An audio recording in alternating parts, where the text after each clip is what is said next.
We are live. Welcome everyone to Shifting Lanes Garage, Shifting Lanes Live. My name's Chad. With me as always is Gregson, aka Greg, aka the slow Volvo driver. How you doing, Greg?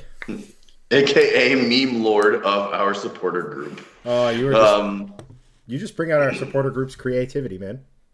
I sure do, and it's literally hilarious. I am good, other than I'm very under the weather. My voice probably sounds like crap, and I already have a voice crack. Very awesome, and I'm going through puberty once again. But probably by the end of this broadcast, I'll sound like I have a stoma and a and a voice box. So be prepared for that. But otherwise, good. How about yourself? Fantastic, fantastic, fantastic. Another day in paradise. The golf season is upon us, so work has become work again. Yes. Fun. So Abs- fun. Absolutely, my friend. So, hey, man, what? So, real quick, before we jump into our weekly dosage of car conversation, let's start it out with some car conversation and something we're going to try out here.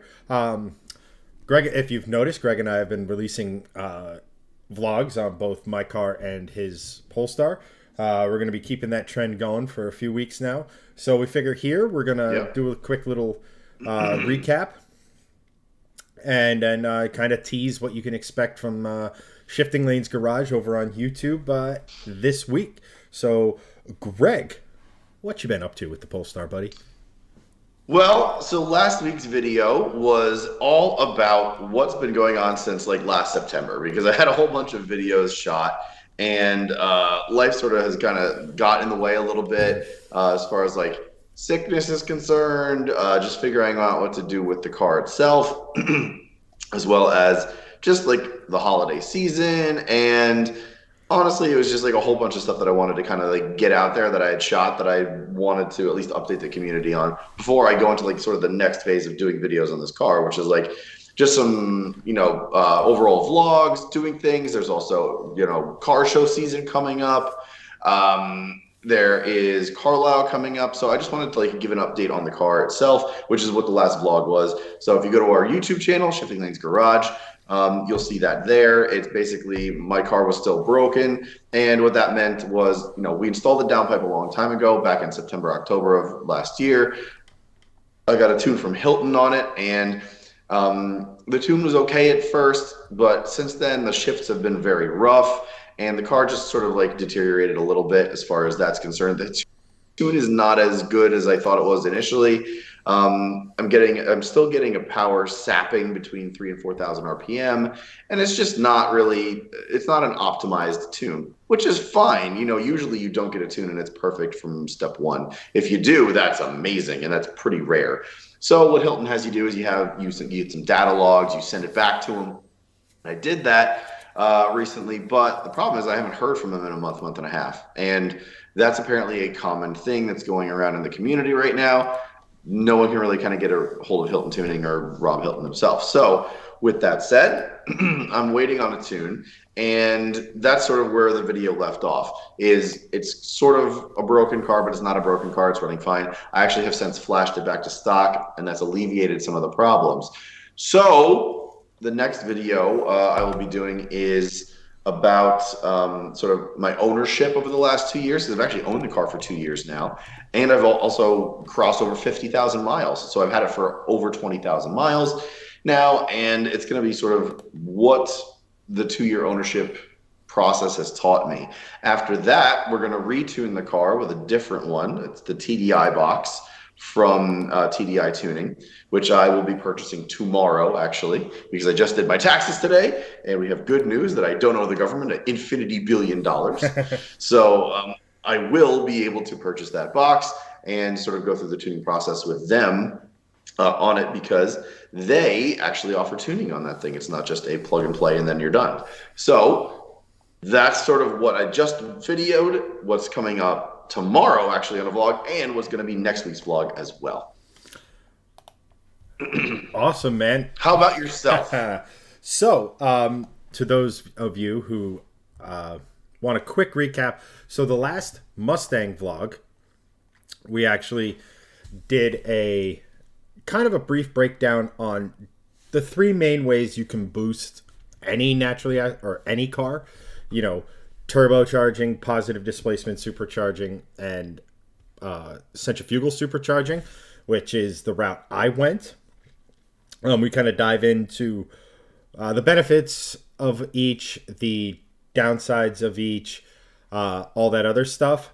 And it's kind of basically like this: like turbos, if you size the turbos correctly, they're tunable. So you can, if you have a 5 pound spring, you can have as little as 5 pounds of boost all the way through the RPM range, or you can obviously control the wastegate to give you more boost. That way it's more programmable. So if, let's just say, the track isn't holding full fury, you can tune it down a little bit. Positive displacement is basically going to give you full boost at mid RPMs and hold that boost throughout the length of the RPM range. The downside is that they do similar. Turbos add the most complexity, but positive displacement also add another level of complexity in that you need to have another water system. Now, some use the coolant system in your car. Others use a separated heat exchanger that you have to plumb, and it's just one more reservoir to have, one more this. And then on the other side of it is you have centrifugal superchargers, which are way more efficient at turning RPM into boost. You can usually run more boost with them for less power, because we all know superchargers, you need horsepower to make horsepower, or I guess torque, technically speaking. So that so you'll be making more power and robbing less horsepower from the actual engine. So at a certain boost level, you'll probably put down more power than, say, a PD blower or something like that. And then they're just simpler. You run a front mount, and then you just got to route the piping.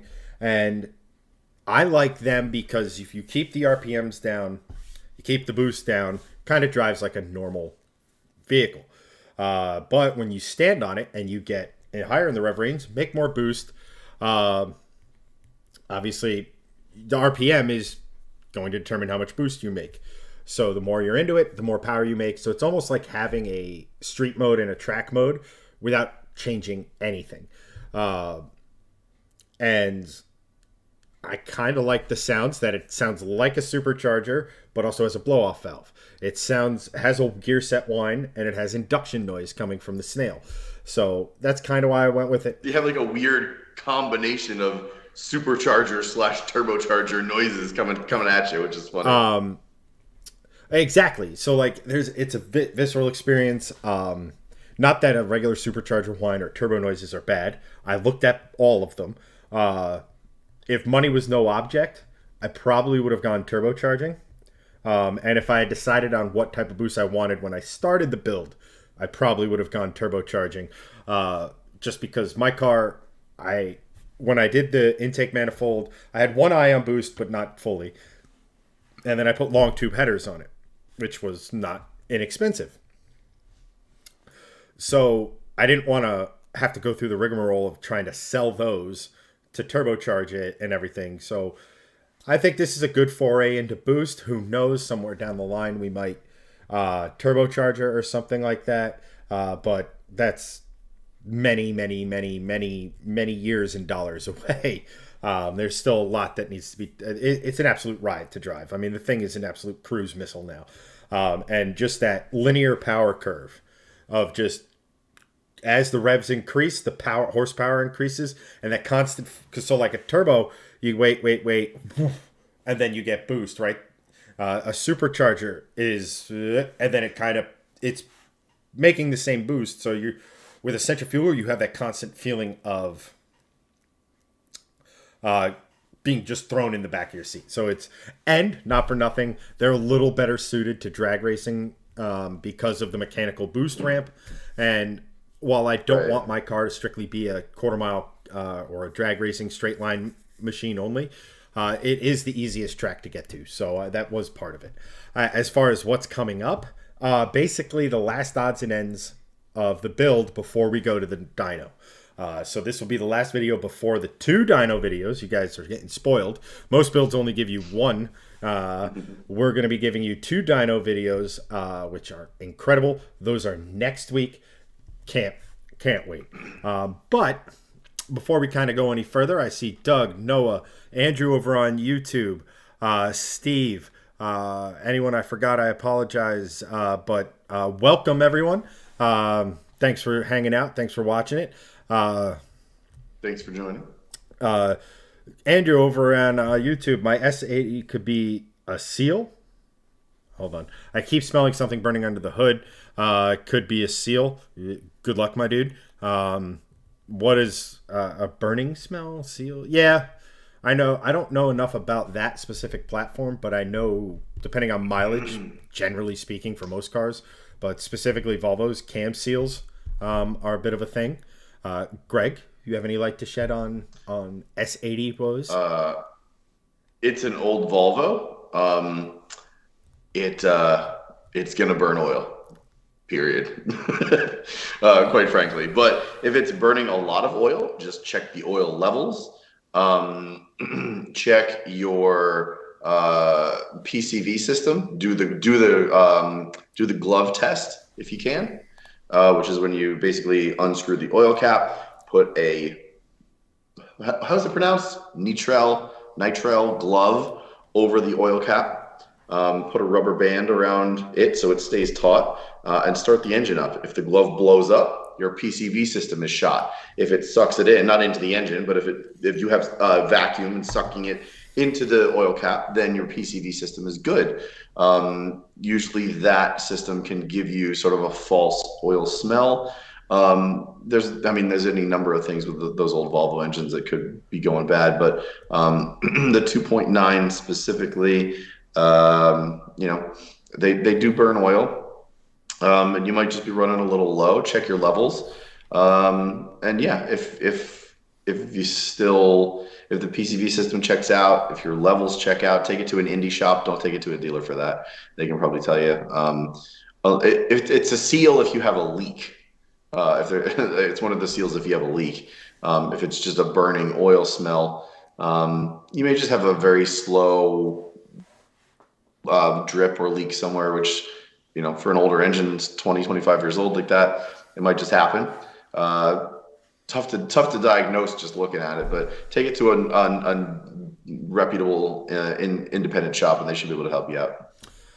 Yes, what Greg said.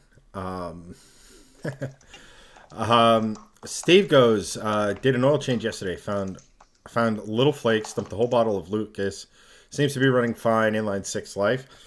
I mean, unless it looks like metal flake paint, you're going to have a small amount of that in older engines. It's just the nature of the beast, but it is a Jeep inline 6, and those could run on, strong language. So they're pretty strong, bulletproof engines. Knock wood, hoping all the best. Doug asks, what would it take to build one like Mad Max, where the supercharger can be turned on when someone pisses you off? I would love to do sort of crazy themed builds that are like where you don't really give a crap if it looks kind of stupid, kind of a deal, like just that something to have crazy fun, like the Mod Max build that Mighty Car Mods did, or like a cheap build where Greg and I each get a car for very little money and then throw stupid mods at it. Fun fact though, they do make superchargers now that have, and I forget the name of it, but they have superchargers now that can act like a turbocharger in a way, as far as you can, like a wastegate would control boost. So superchargers have it now to where you can have set a target boost, and even though the blower can make more, it might stay in that area. So I don't know if that could be turned all the way off, and then have a switch that just turns it on. But it's that'd be cool. A potential thing. At that point, kind of turbos with a really really light gate wastegate spring. Probably be Yeah, simpler. We have Noah probably. over on Facebook who asks any gauges.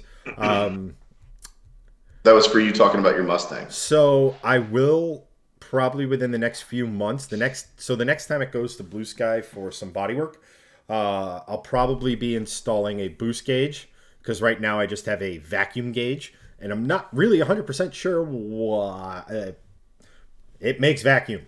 As a video I saw on the internet says, it has a vacuum gauge to measure how much Mopars suck. That's about it.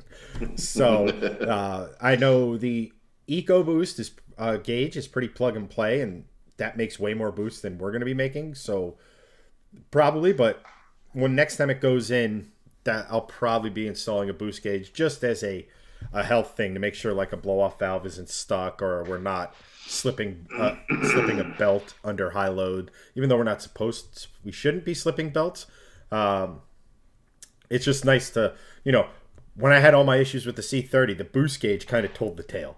So that something was wrong. So having a boost gauge in the car, especially if it's modified, even if it came from factory as a turbo or supercharged car, or it didn't, if you have boost, having a way to monitor it is always kind of a good thing. Steve then follows up with, anyone been watching the Hoonigan channel for the 24-hour Ken Block tribute? A little bit in passing. Like I said, today was kind of not the official start of the golf season, but I was kind of running around today, so I didn't really get a chance to. I had planned to kind of pop in and watch a little bit of it when we finished up here, just to see what it was all about. You, Greg? I have not had a chance to check it out. I was going to basically do it over vacation. I'm going on vacation from Thursday through Monday of next week. So I don't really have time this week because it's a short week to do that. But I was going to catch up with it over the weekend when I was on vacation. Justin, thank you so much for your contribution, as you put it, for the 200 stars. Appreciate you guys. It's for Chad's boost gauges. Yeah, right. So yeah, like that brings up an interesting point, Greg. I didn't see your PTO request on my desk, so denied. That's because you're not my boss. So, so I don't care what you think. Chat, should we approve Greg's PTO? Let us know. Yeah, if you guys can approve my PTO, it would be great. Fun fact, actually, my company does something called FTO, which is really cool. And that's the only, I shouldn't say this out loud, but I'm going to, only nice thing about the company that I work for. I actually do like the company that I work for, just a joke. But FTO stands for free time off instead of paid time off. And basically, I don't have a set amount of days I can take off each year. It's infinite. If I wanted to take off every day, in theory, I could. Obviously, I would get fired. But that's sort of their thing. I don't have like 20 days to take or 15 days to take. You can take off as many days as you want as long as your boss approves it, essentially. But the thing is, like, you can't abuse the system. You can't just be like, well, I'm taking a 2-month sabbatical. Peace. Like, that's not a real thing. Like, you have to do it within reason, of course. So, but if you really wanted to, like, say you're in a bind and you don't want to go on like short-term disability right away, you could work with the company and do like a month of FTO, then go on short-term disability or something like that. It's a nice structure. No one really abuses it. But if I wanted to like post up and take 45 days off this year, I could, which is kind of nice. So it is good. It is good in that sense where I can kind of take as much vacation as I choose, but no one really does that. So I don't.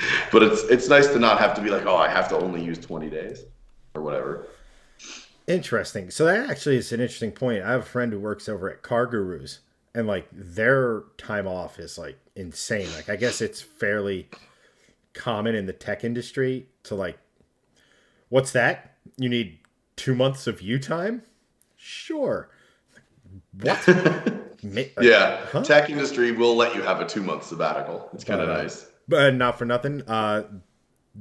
Doug has given you $1 towards your vacation pay. Yes, thank you for my 100-star vacation pay, Doug. I appreciate that. That will pay for half of a snack at the airport for the kids. What airport are you Appreciate going where snacks are $2? that. I don't know, but I could probably buy a pack of, I don't know, gummy bears for $2. One of those tiny little packs that are this big. Steve has a lot of PTO at my job, but it still gets written up if he has to call out. It seems That's like. actually illegal, and your company can't do that to you. Because if they do, you can actually sue them. Fun fact. Oh, what was it? Last week or 2 weeks ago we were dishing out financial advice. Now Greg's dishing out legal advice. This will only end well for us. It is my first job out of college was in HR. So like I know a bunch of the HR laws that still haven't changed very much. But they literally can't do that. If you have time off, you are entitled to that. And if they try to block you from it, pending like other bylaws in your organization that say you have to be here for whatever certain things, they can't do that. So, yeah. Another case to tell my lawyer. Yes.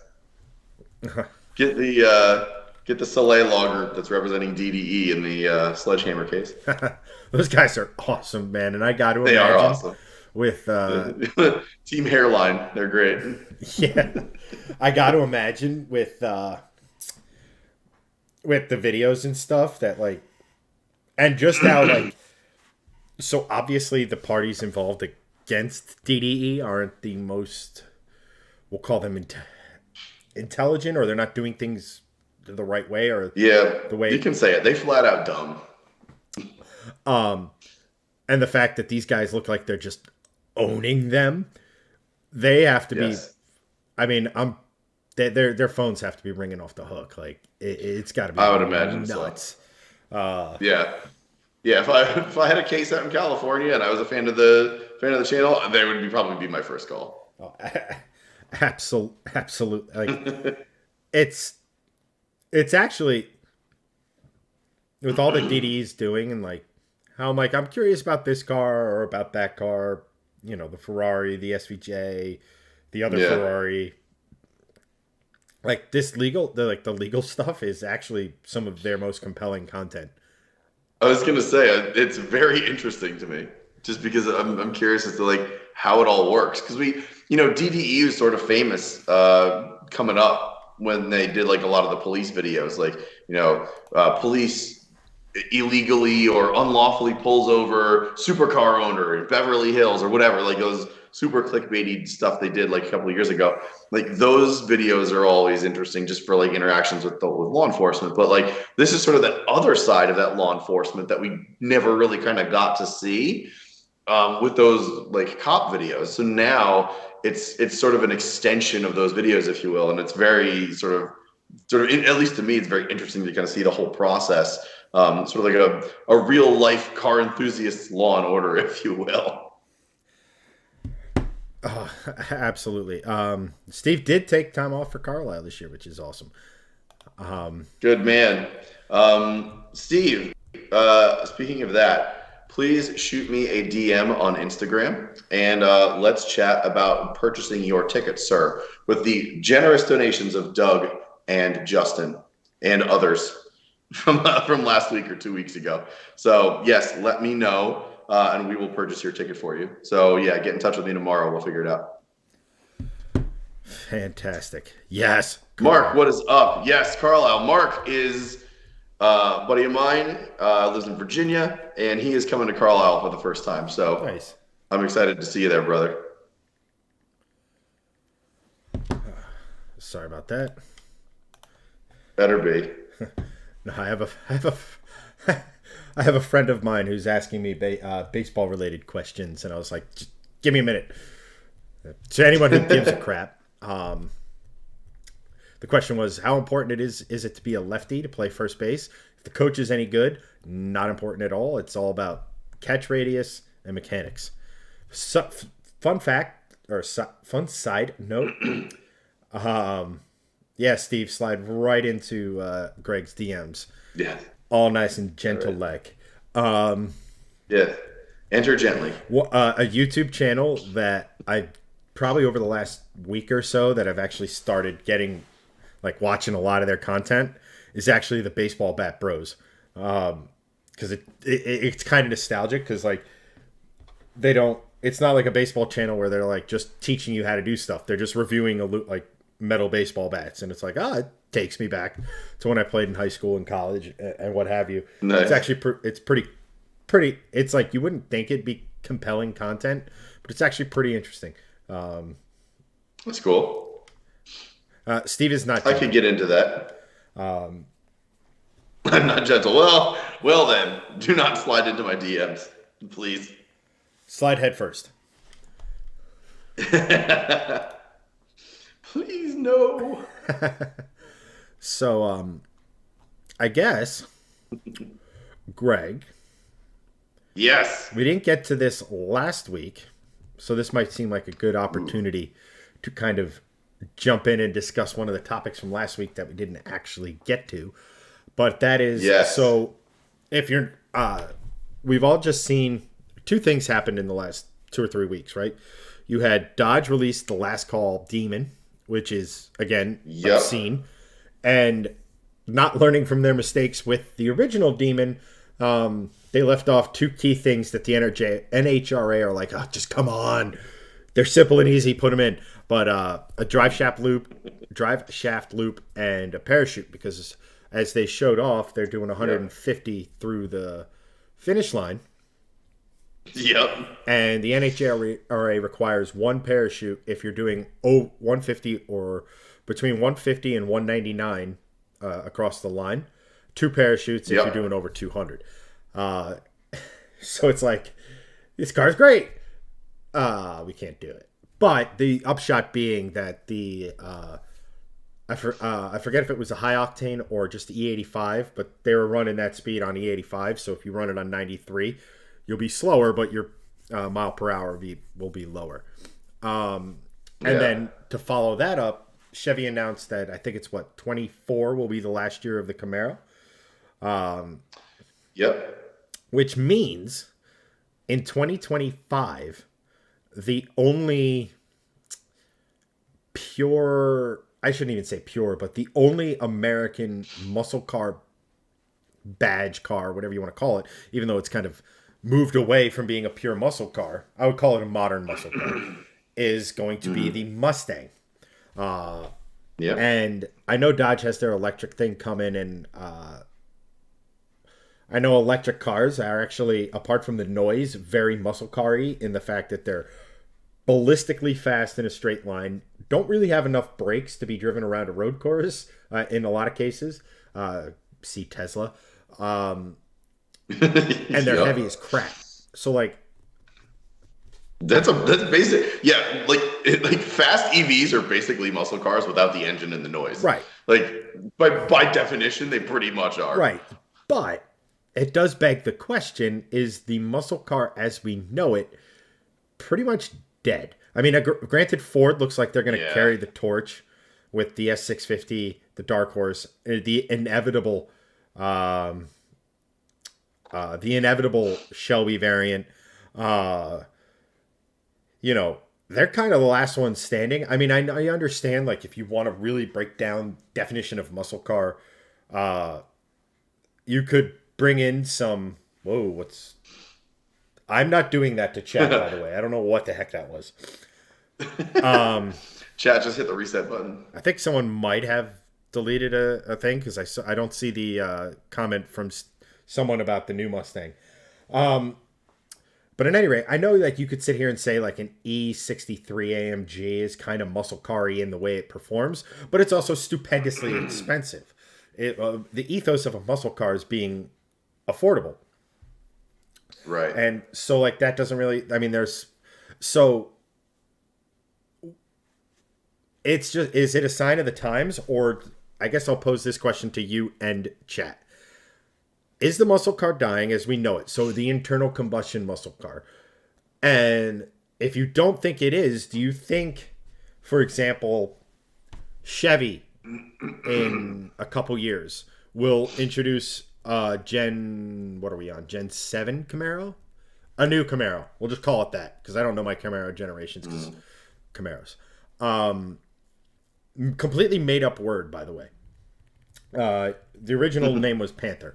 Uh, like, do you see the muscle car dead, or do you see someone else picking up the muscle car ball and running with it with Ford, or do you just see it as an inevitable casualty of the direction auto manufacturers, government, and stuff like that are going?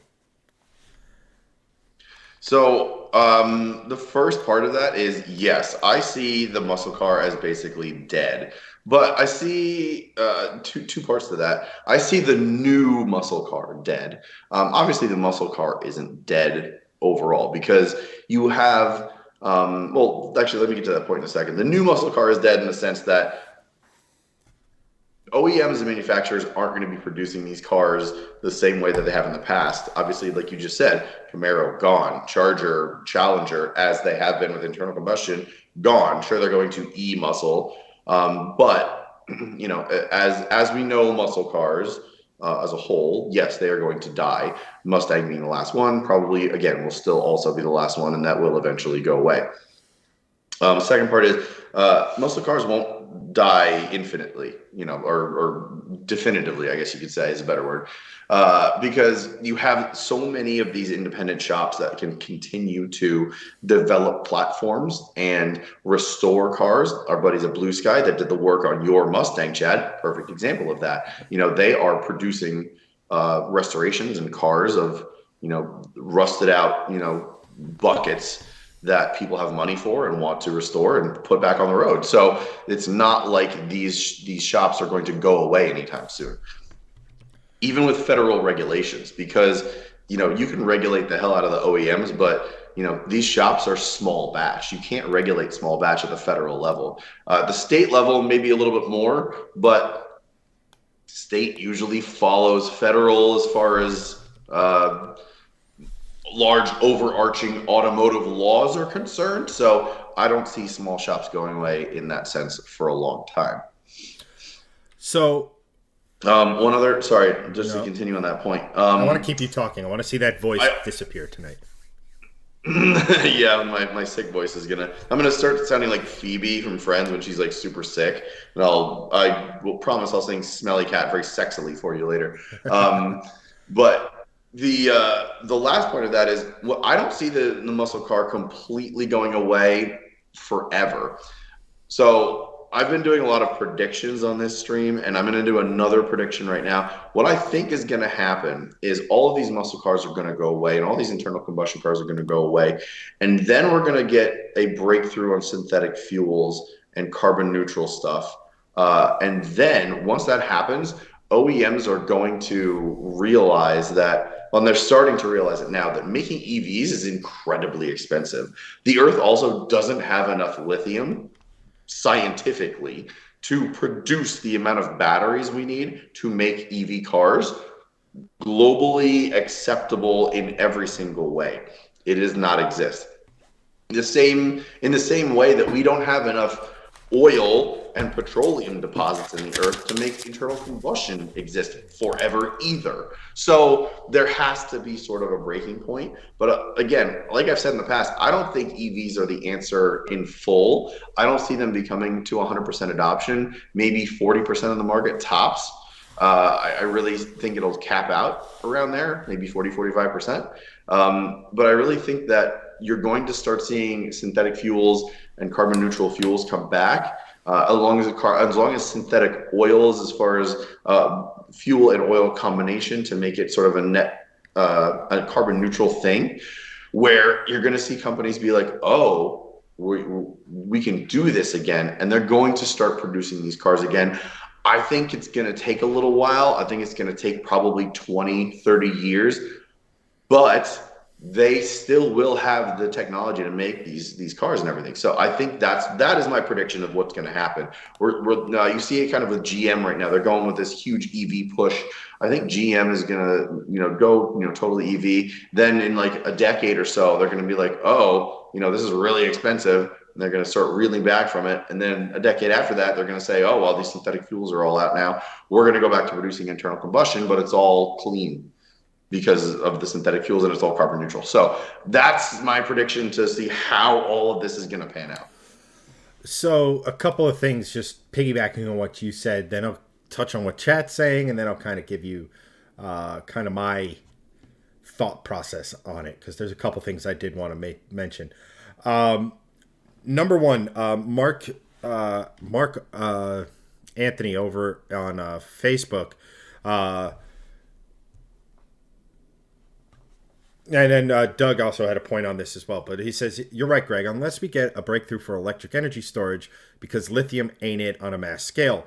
To piggyback off of that, Doug was mentioning again that, and I think we mentioned about this last stream or 2 weeks ago. There are companies now who are at 60, 70% of.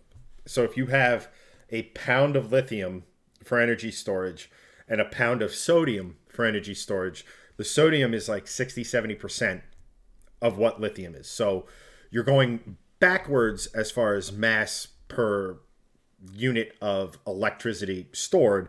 However, we're talking about something that's obscenely abundant and less and significantly cleaner to pull out of the earth. Right.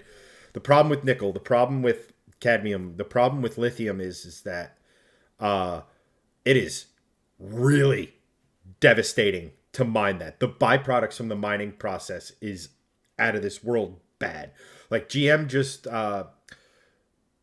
last year, I forget when it was, but GM just bought a plot of land that is apparently lithium rich that has already had an ecological disaster happen on it. So they don't have to worry about the impending ecological disaster that is going to be that mine. So I think for electric cars, sodium ion, if they can get it efficient enough, if they can find a way of, say, all right, it's in liquid form, it's about 70%. In solid state form, it's 150%, right, of liquid lithium, right? Solid state lithium is huge because it can be recycled. But I think sodium, if we can figure out a way to do it in a solid state fashion, and it now flips the script, right? If we go solid state, now all of a sudden we're gaining not necessarily as much as lithium would, but enough. Again, it could carry the day for electric cars. That being said, I do agree with you that if we can get mass adaptation of synthetic fuel, people to buy into this, because again, it's literally a cleansing process to make that fuel. You were literally pulling carbon out of the atmosphere, etc., to create the fuel. Now, how big can that scale get? Like, there's only so much, crude oil in the ground. There's only so much carbon. Is there enough? I would say yes if you listen to, climate changeists and things like that. But I think synthetic fuel is the sort of saving grace for the enthusiast or the continuation of internal combustion. And I think sooner rather than later, manufacturers are going to realize that. I think I'm jumping back and forth between comments because I saw them and I want to hit them. Mark Anthony goes, remember the fuel crisis cut the nuts right off all those good ones back in the day, good muscle cars. They're going to go away for a while, but probably come back after a decade or two.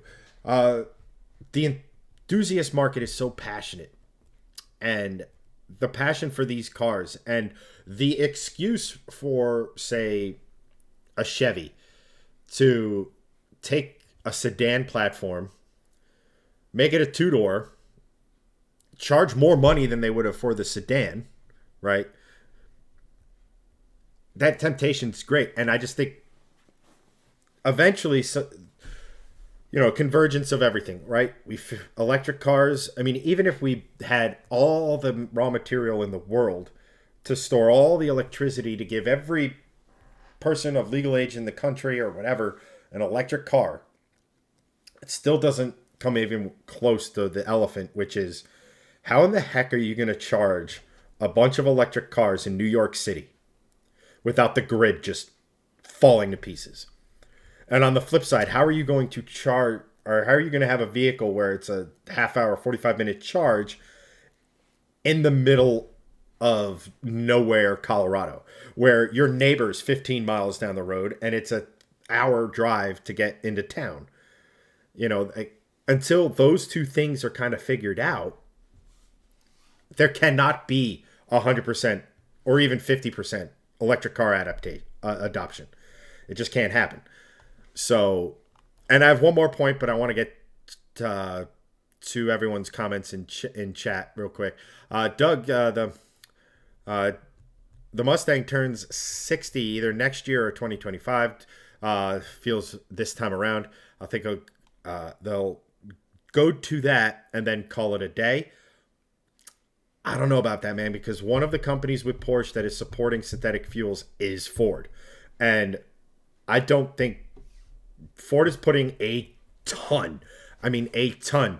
I know Steve's not a fan of the way the new Mustang looks. I'm not really that. I think my generation Mustang looks way better. But Ford, it's not just Ford racing a Mustang. And I'm not talking about NASCAR, right, where it's just decal. The Ford is racing in GT3. So most teams that go to GT3 want a 6 to 8 year lifespan of the chassis with evolutions throughout it.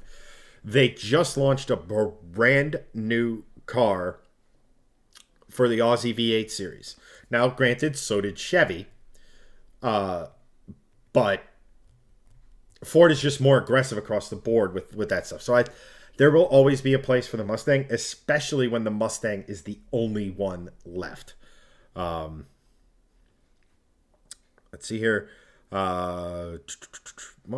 Good point. Steve's cell phone decided to randomly restart itself. It's becoming sentient. Throw it away. Steve also says, Greg, herbal tea with honey. Where's the tea, Greg? Literally been doing that all day, and quite frankly, I'm sick of drinking some fucking flowers. So right now I'm drinking some green plants that have just been fermented in a different way. Awesome. Hops are wonderful. They are also like herbal tea. Exactly. 9 out of 10 doctors recommend the recommendation. Yes. Go chew on a hop. Steve also says, I hate to say it, but GM is going to go under if they force everything to be EV. Yes and no. I mean, I don't think they'll go under. So here's the thing with EV. They're, how is the best way to put it? They're not necessarily cheaper to make, but if you have wide scale adoption of the platform, the skateboard principle, you could slap anybody you want on the skateboard. You can make it as wide or as short as you want. And kind of, you don't have to build a bespoke chassis for your Traverse, your pickup truck, your this, that. You can kind of incorporate it all into that. But on the flip side, figuring out energy storage is an expensive proposition until it's sort of not figured out, but until we get to the point where it's commonplace for an easy 500 miles on a battery on a single charge. So, and not for nothing, being that green company will always have a place for people. I mean, you place an order and Tesla tells you that they will get you your car when they get to it, and people still continue to buy Teslas. Our buddy bought a Tesla and it was like, yeah, it'll be ready. I'm sorry, when? You know, so well, that's sort of normalized now, which is funny because, you know, back when I bought my WRX back in 2013, 2014, I was like looking for a 2013 build slot, and I had put it in like April or May of that year, and I'd missed the cutoff, and it was like 3 months and whatever. And I was like really pissed off about it. And then my sales guy, Clayton, who's amazing, by the way, he's a buddy of mine now. He was like, yeah, you know, sorry, man, you missed the 2013 cutoff, but you got a 2014 slot. It's going to be another couple of months. And I was like, man, this sucks, but you know, I'm going to wait for it whenever. It ended up being like, 6-7 months because I just missed the cutoff for a build date. But Otherwise, it would have been 2 or 3 months. Now, because of like the pandemic and because of like all of these supply chain shortages and all of these like production delays and yada yada yada, you know, you're getting our friends Court or your good friends Chad, our friends of the channel, obviously Courtney and Lou. They had their Ram 2500 delayed for a year or two, right? And From you're actual order getting to production. delivery, it was like 7-ish months. Okay, And seven-ish they were months. All right, told so it was that's a that's month not away every horrible. time they asked. All right, that's not horrible. However, you are getting manufacturers and dealers saying that, oh yeah, your build will be done in 2 years now.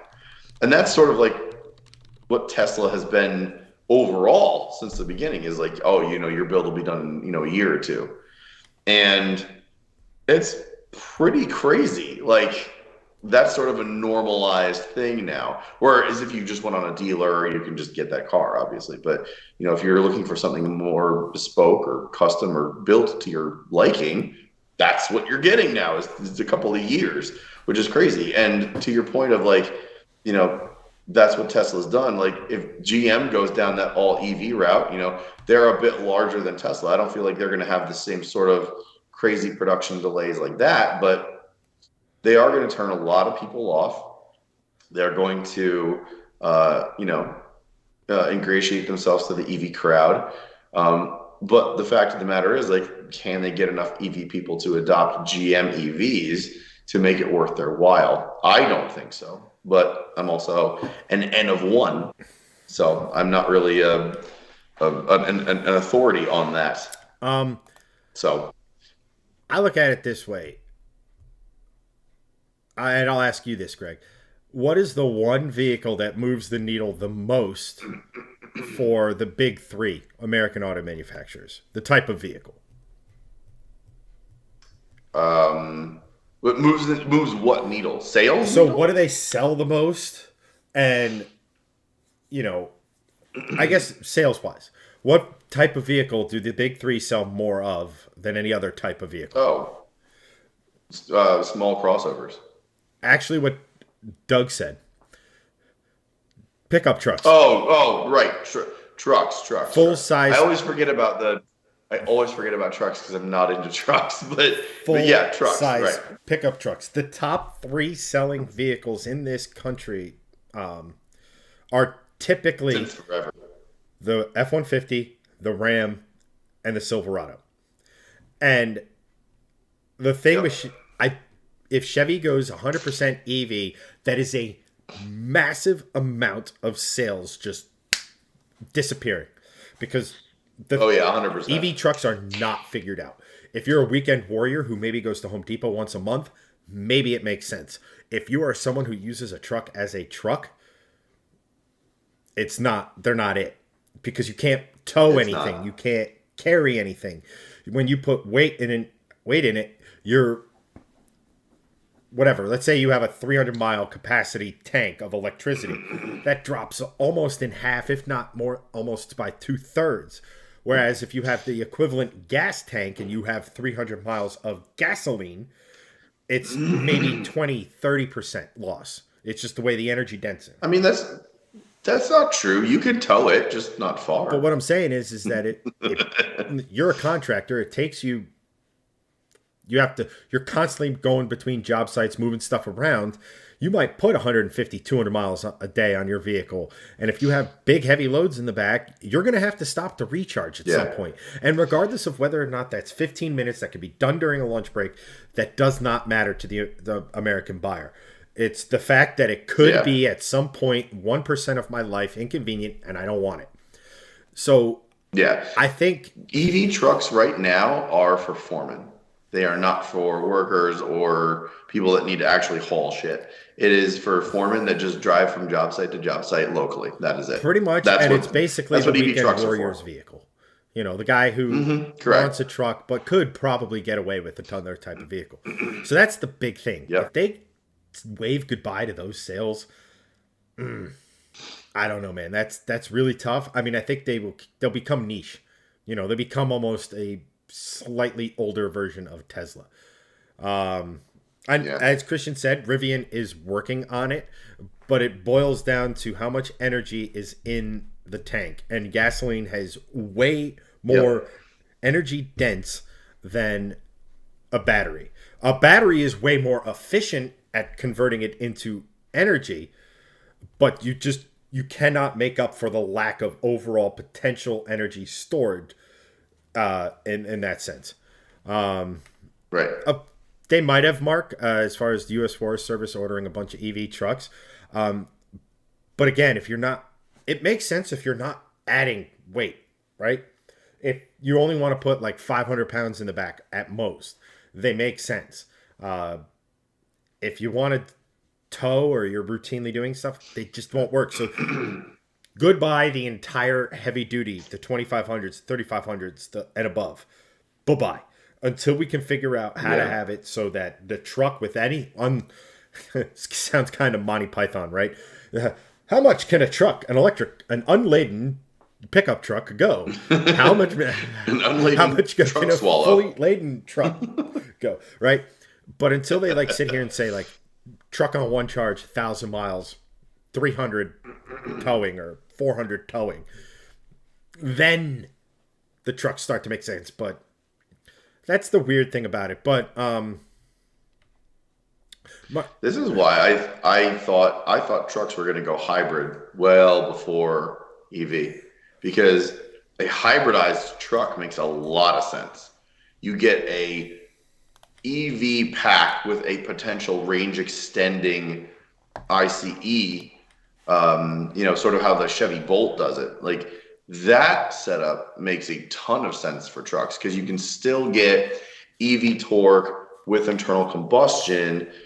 You get range extension, you get the EV benefit of better gas mileage, you still are able to tow stuff, but and I'm not talking like hybrids in the sense of like a Prius or even the new Sequoia or Tundra, where you have is it Sequoia or Tundra? Oh no, they're that's the that. same. Sorry, that's not They're the the right same thing. platform. Um, yeah, but no, it's something different than I'm thinking of. But either way, I thought hybridization was going to be the next like big step for trucks, and I think there are a couple of them out there, but none of them really caught on because you still did get that sense of internal combustion, just you with a bit more environmentally friendly mentality, which is really the whole point of the EVs, right? I know everyone thinks it's like this big marketing scheme or this big government scheme, but like at the end of the day, the science is behind it. Like EVs are cleaner when they drive, period. That they don't emit anything. That's obvious. But the whole thing is like hybridization drastically reduces the amount of emissions from cars and trucks. That is a platform that really makes a ton of sense for trucks. So you get rid of diesels, you get rid of these really high pollutant internal combustion engines. Hybridization makes a lot of sense in that term. But to Mark's point, that's actually the exact point I was going to make next. Hybrid is still a dirty word in the truck realm because the Toyota Prius exists. So anyone that's in the truck realm thinks hybrid is this sort of like, you know, demasculine truck in a way. When in reality, it's not. You're still getting a ton of torque, still getting power. You're just making it like a bit more environmentally friendly in a different package. So hybrid became this sort of like really nasty term in a lot of car circles. For like enthusiasts of high-end sports cars and things like that, hybrid is absolutely not a dirty term because you have cars like the P1, the Porsche 918. I forget if the LaFerrari is. I think it is. But you have these like crazy hybrid, high-end hypercars now with internal combustion and EV plant packs as well as like from a performance standpoint, hybrid makes a lot of sense. But yeah, One that's thing where I on thought I saw trucks going. one thing to that last point, and then I'll touch on the hybrid trucks thing, which have actually existed for a minute now. Yeah, they just never caught on. Would a LaFerrari, a 918, a McLaren P1, the Holy Trinity, so to speak, would they be willing to buy them if the Ferrari didn't have a screaming V12? The 918 didn't have a screaming V8 that was derived from a race engine. Or, excuse me, McLaren didn't have a thunderous twin turbocharged V8 that you still get all of the visceral benefits of, the internal combustion engines. It just feels like they're making more horsepower, right? So they didn't have those like very high output, large, or total number of cylinder ICEs. Would they have sold as much or had the same allure Let's just say the as they do? Is that the LaFerrari question? goes to a V6, still makes 1,000 horsepower. Is it carrying the same allure? Is Porsche doing it? Let's just say Porsche, instead of the V8 race engine out of the RS Spider, they took the turbocharged V4 out of the 919 and put that in the 918 to make the same power. McLaren doesn't really. I mean, I guess McLaren's has a V6. It's a very interesting V6. It's not quite a 90-degree V, and it's not quite a flat 6. But does those engines have the same allure, or is it just the fact that I can deal with hybridization, but I still get 100% of the hypercar experience? It's just more, and it's enhanced because of hybridization. I think in the terms of those three cars, it still would have had. I mean, to answer your question, yes and no, more towards yes. I think in the sense of those three cars, specifically, I think it still would have sold. They still would have had that same allure because Ferrari, McLaren, and Porsche aren't going to have a halo car that doesn't produce the same or similar amount of horsepower that the other two do. Right, so they were always all going to be on the same echelon, right? Right. There are other ways to make those cars highly exclusive: design, carbon fiber, rare materials, rarity, exclusivity. So there are other factors at play other than just the internal combustion engine to make those cars have that allure, if you will. Does it help that the Ferrari has a V12? Yes. Does it help that the McLaren has a big, huge V8 attached to it? Sure, absolutely. But you also have to remember that the new Ford GT has a V6, and that car is a great example. Not on the same echelon as the others, but it is pretty much top-end supercar. And you cannot find one for sale even close to MSRP because of all the other factors, because of rare materials, exclusivity, yada, yada, yada, everything I mentioned. So I feel like that they would still have had that allure to them. I don't think it would have been as much, and that's where sort of the no factor comes in. But I still think that they would have still had the same effect in a way. So I see what you're saying with the Ford GT. I disagree with it slightly because Ford had the Ford GT for racing. Then many years, they built another one for the street that they happened to take racing. And then they did this current one, which was developed jointly with Multimatic, so that they developed the road car and the race car at the same time. Something Corvette's been doing with Pratt and Miller for decades now, by the way. The difference is Ford basically wanted to make a race car, and they're like, yeah, all right, we'll make a bunch of road cars. The difference is that, okay, so Ferrari.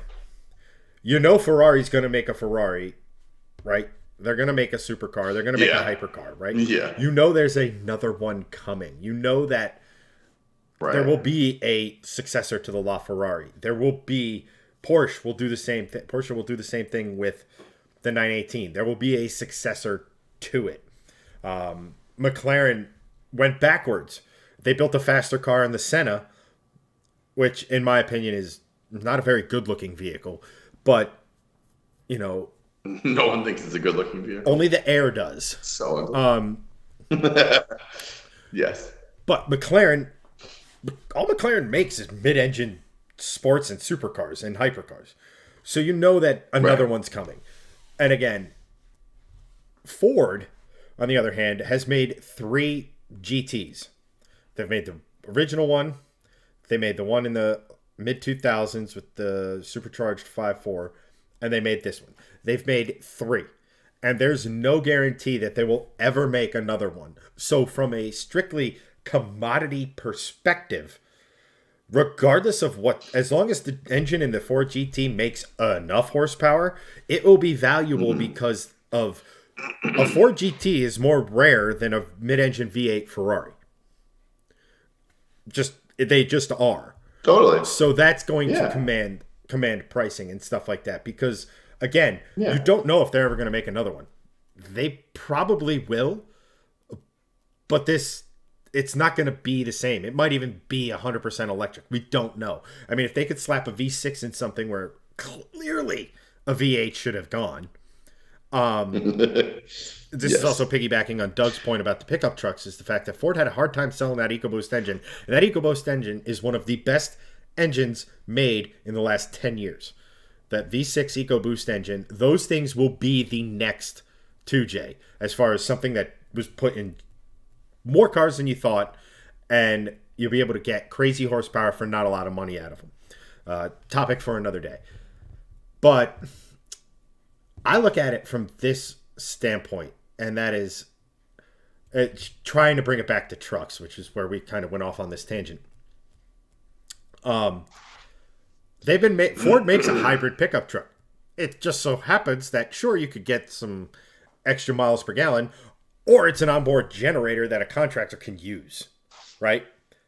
Right. Like if we could merge the two, that's fine. But again, like Doug said, Ford guys did not want the EcoBoost, even though it was a great engine and it outperformed the V8 in almost every way.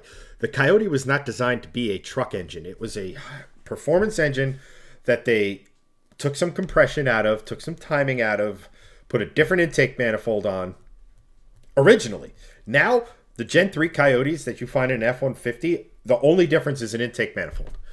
So the compression, everything, the head, everything is the same as it is in the Mustang. So if you slap a supercharger on it, it's going to react just the way the Mustang is.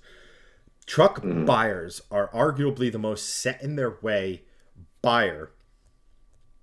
Even so, someone mentioned it in chat about, most people who buy pickup trucks don't really need them. But they're all set they're set in a certain mindset of the fact that Yeah. this is going to be big, utilitarian, comfortable as all hell, have any amenity I could want. I could go to Home Depot and get whatever the heck I want, and I'm going to have a motor that's strong enough to pull me out of everything. Most of the time, it's a V8. And you have to crack that line of thinking. That's why I think like Rivian is kind of cool with their trucks and everything. But even so, their trucks are more on the quarter ton scale, which again, most people could use, right? It's just like, look at how successful the Maverick is. So, Right. but that's my biggest concern with Chevy going all EV is that we're not there yet with EVs. We're not even close. And that is, Well, still only 6% of the market. Not even. I just meant from a tech perspective. We're not, Oh, tech too. we're not even Yeah. close. And you're talking about the third best selling thing in America as far as cars are concerned, cars and trucks, automotively speaking. That is pretty damn arrogant to think that people are just going to buy your truck regardless of what's powering it. And that's the dangerous thing. And that's where I think maybe it could be a downfall. But hey, they've taken bailouts in the past. And I'm sure if they're all EV, the dump trucks of money will show up. But Right. before we get on, chat has been chatting. Ooh, I love it. Chat, chat. Wordplay. Mark goes, I see what you're saying. Give me the choice between a V60 Polestar 2.0 twin charged or the 3T. I'm picking the 3T every time, despite the fact that the 2.0 has a smidge more power. It's just a more exciting engine, and I think you'll agree with that. The whole reason I bought what's behind me. Right. Would you have bought that car if it only I came was up to the 4? Would I have bought that car if it only came with the four? Yes, like Uh, that's a really good question because it's tough for me to say no to that because I had a WRX, which had a four, which this car is very similar to. I've said it time and time again. This is like the adult WRX because it's a little bit nicer. It's a little bit better designed. It handles a little bit better. It's a little bit faster. It sounds a little bit better. It's that like step between a WRX and like an M3, right? This Polestar behind me and the six or the four, it's like that step between the WRX and the M3. You know, if you're going up a step, um, but if this car didn't have the six cylinder option, I would have considered it and driven one, but I don't know if I would have bought it. The six is the whole reason I bought this thing because it sounds so good, and it still performs almost as well. I mean, the 0 to 60 time is like a tenth or two. The quarter mile time is like a tenth or two, and it just produces a more visceral experience. So, for me, just because it exists, that's the reason why I got now imagine that on your $1.5 million hypercar. Lawyered. it. True. However, you could also make that argument for the Koenigsegg Regera. That's a $2.5 million hypercar, and it's got a three-cylinder in it. Wait, the So why are Regera? people buying those? Well, the Regera. Doesn't the Regera have the TFG in it, the three-cylinder TFG? I thought that was the what the hell is it called? Wait, which one has the three-cylinder in The it? one that looks sort of like if Koenigsegg tried to think about possibly potentially making a sedan. I think that's the. Oh, is that the The Gemera? Gemera, yeah, that is the The TM. Gemera, right? So the Gemera, the four door, it's the four seater, I think, right? Like no one gives a shit about the engine in that thing, and it's still going to be $2.5 million, and people are clamoring for it. I disagree. So like, I disagree because that I engine still think is. that the holy trinity argument, it wouldn't be as grandiose as it was, but I still think that there would have been a level of insanity to it because all of them would have had six-cylinder engines with over 1,000 horsepower with hybridization. So it still would have been bananas, Here's the and people still would have wanted it. I say no. Here's the reason why the TFG is. It's a three-cylinder at the end of the day, right? Which the only other three-cylinder of note is the one in the GR Yaris and Corolla. But the difference is the TFG is the first big league major rethink of internal combustion since really the Wankel. And that has, in and of itself, allure. The fact that it's the first camless engine, the fact that it's making insanely stupid horsepower on regular stuff you can buy at the gas station fuel. We're not talking about E85. We're not talking about like 98 or even 110 octane fuel. You go to the gas station and it will make insanely stupid power because of the tech involved. There's that element to the buyer that this is saving internal combustion, right? It's specific efficiency. And when I say efficiency, I don't mean miles per gallon. I mean converting kinetic energy into, I'm sorry, potential energy into kinetic energy. Like where an F1 car, right? And a lot of hybrids Right. sell. It's just such an engineering step forward that regardless of cylinder count, it is a rock star of an engine. And I think that is where the allure of it comes from. Because again, it gives you like a trump card. If we're sitting and arguing in a bar and you go, oh, what's your new Codex? It only has a three-cylinder. Yeah, how are you enjoying those camshafts on yours? Like it gives you that almost a little bit of a trump card of like, it only has 2 liters and a turbo, but I'm making more horsepower than you are. Like and plus it's the first, plus it's the most high tech Yeah. engine you could possibly get. Like, Right. that's the thing. But again, it's not in a pure out and out hypercar. I mean, granted, this thing's going to have stupid performance because it's a Koenigsegg. Right. Just like the Puro Sangue is going to have stupid performance for an SUV because it's a Is that Ferrari. how you pronounce that, by the way? Puro Sangue means purebred. Really need to change that name. Yes, because the Ferrari purebred is an SUV, which infuriates me. But Yeah, it's. I mean, have you like look, very big tangent? Have you seen that thing? They took a long time to design a Mazda CX-30. I mean, they clearly copied It's Mazda literally design. the same freaking car. Yes, It looks exactly the same as a Mazda CX-30. and they will sell It's a horrible. fuck ton of them. I know they will, and that's the worst part about it. So Like, I did not like when Aston came out with the DBX, but I will give credit where credit's due. The DBX is a fantastically better looking thing than the Ferrari pure whatever that is. Puro Sangue. Puro Sangue. Yeah, I'm going to call it the Puro Sang. That's how I'm going to say it. Pure Sang. Pure Sang. Um, stop. I can only cringe so hard. Uh, listen, yeah. At any rate, Justin asks, I'm what did he I'm miss? here for the cringe factor. It's actually a good segue going all the way back.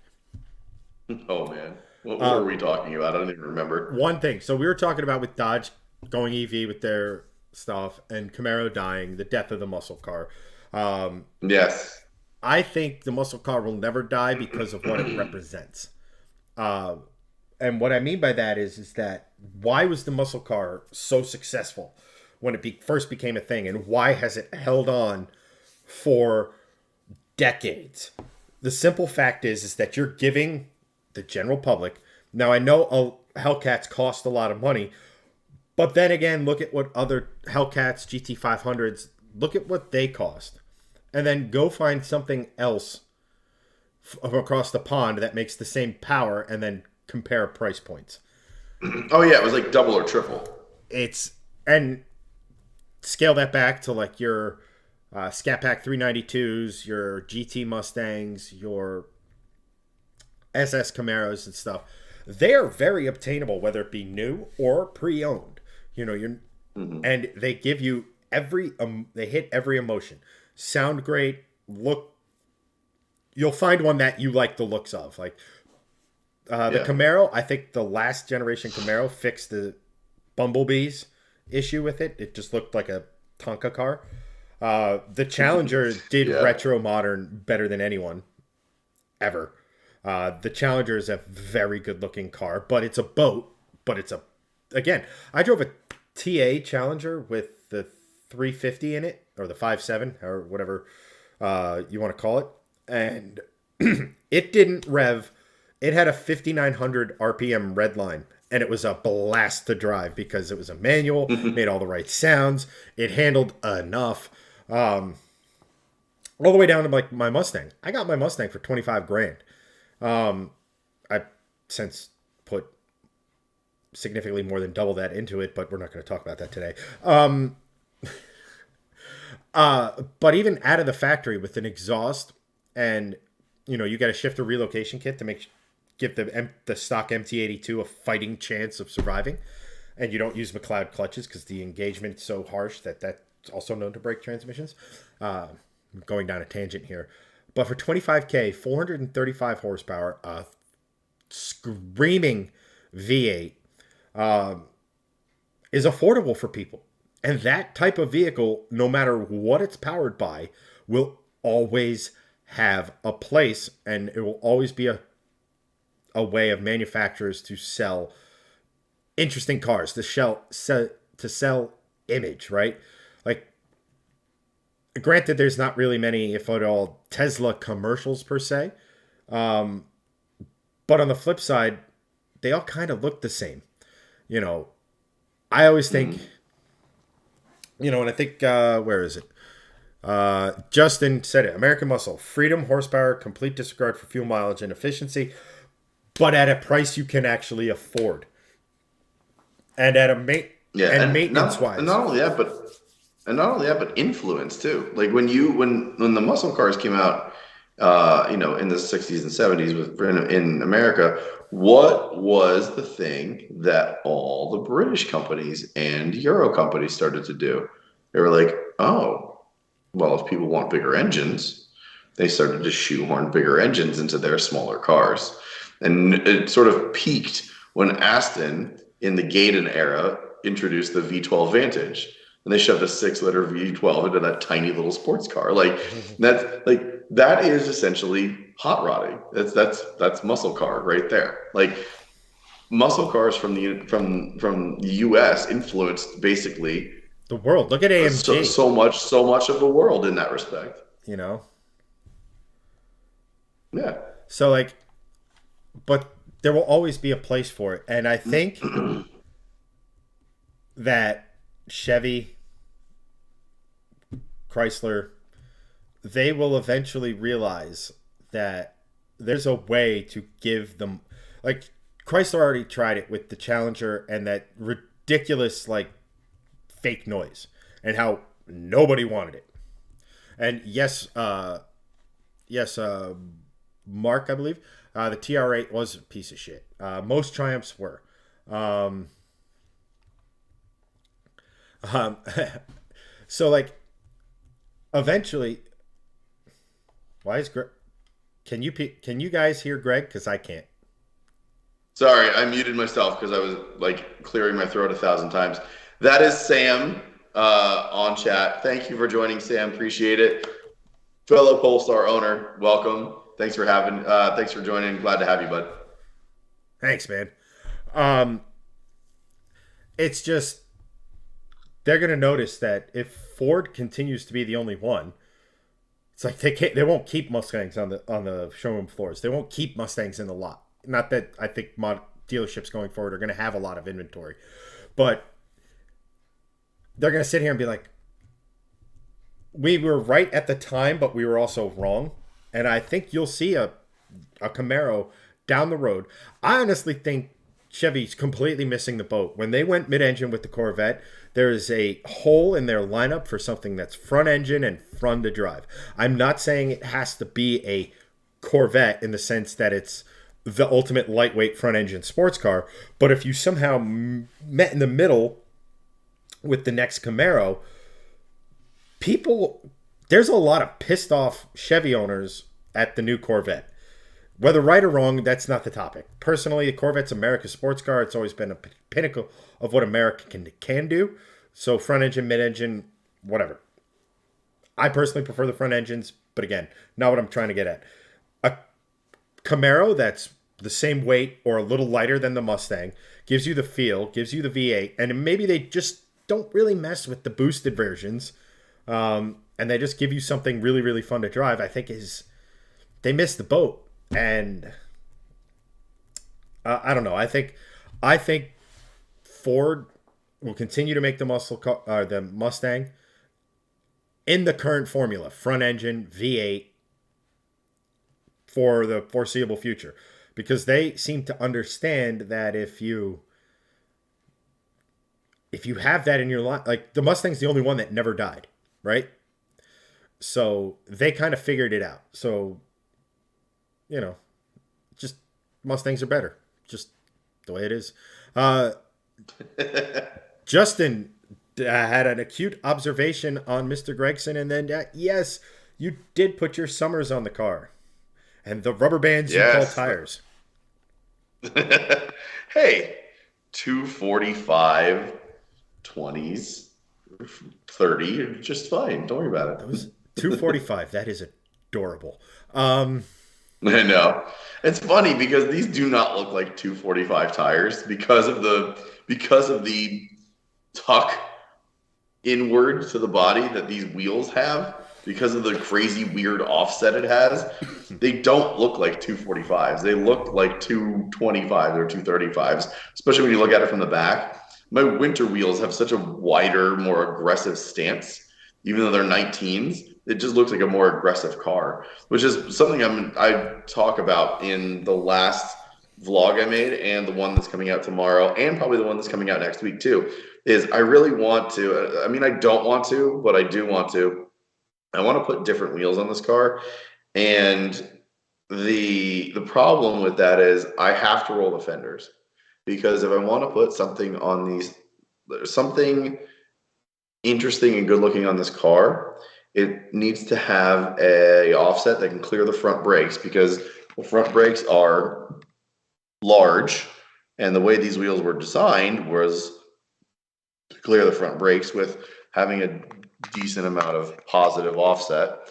I think the offset is like 45 or something, but oh man, that really screwed up my camera. Let's fix that. But the other thing is like, I need to, on this car, you can run these stock wheels with 10 mm spacers. Fine. It won't rub that bad. The other side of it is if you want to do anything larger wheel wise or different offset, you have to roll the fender. So you have to take the inner wheel liner off. Then you have to roll the fenders and you have to modify the wheel well liner. Like it's just obnoxious. But I want to do it because I want to put cooler wheels on this thing. These are cool wheels from factory, but don't get me wrong. I might want to put like a set of really nice wheels on this with 255s on it, and I can't run 255s without getting a more stance friendly. And when I say stance, I don't mean camber, stance nation, slam to the ground bullshit. I mean like when a car has good stance, it's to me it's flush with the wheel arch.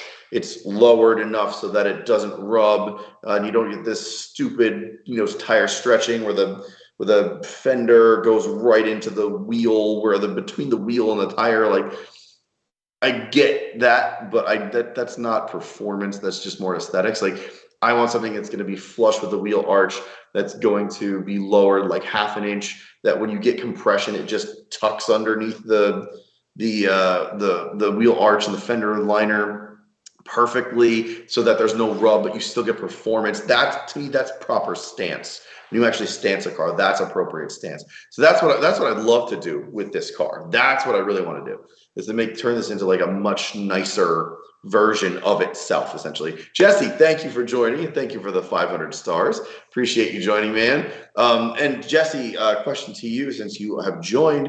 Are you going to be at Carlisle this year? Because a bunch of people on stream are going to be. So I'm curious if you're going to join us there as well. And for those interested, Jesse, we showcased his build on a previous stream. His XC70 Overland build is now up for sale. So if you are interested, get in touch with him because he could sell it to you.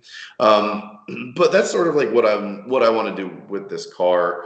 And in that sense, like the summer wheels are cool, and noticing them is like, it's cool to see you guys notice that, the little intricacies of like things that we do, they're at least the things that I do in the background of these streams. So that's always awesome.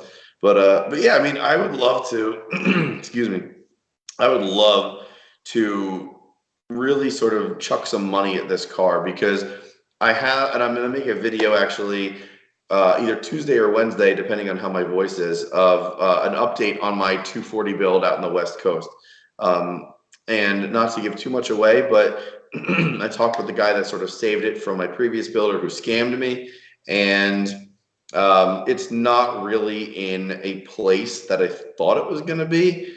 It's in a lot worse shape than I thought. And worse shape is sort of not the best term for it, but it's a term that sort of makes sense, because it's a lot farther from being finished than I thought it was.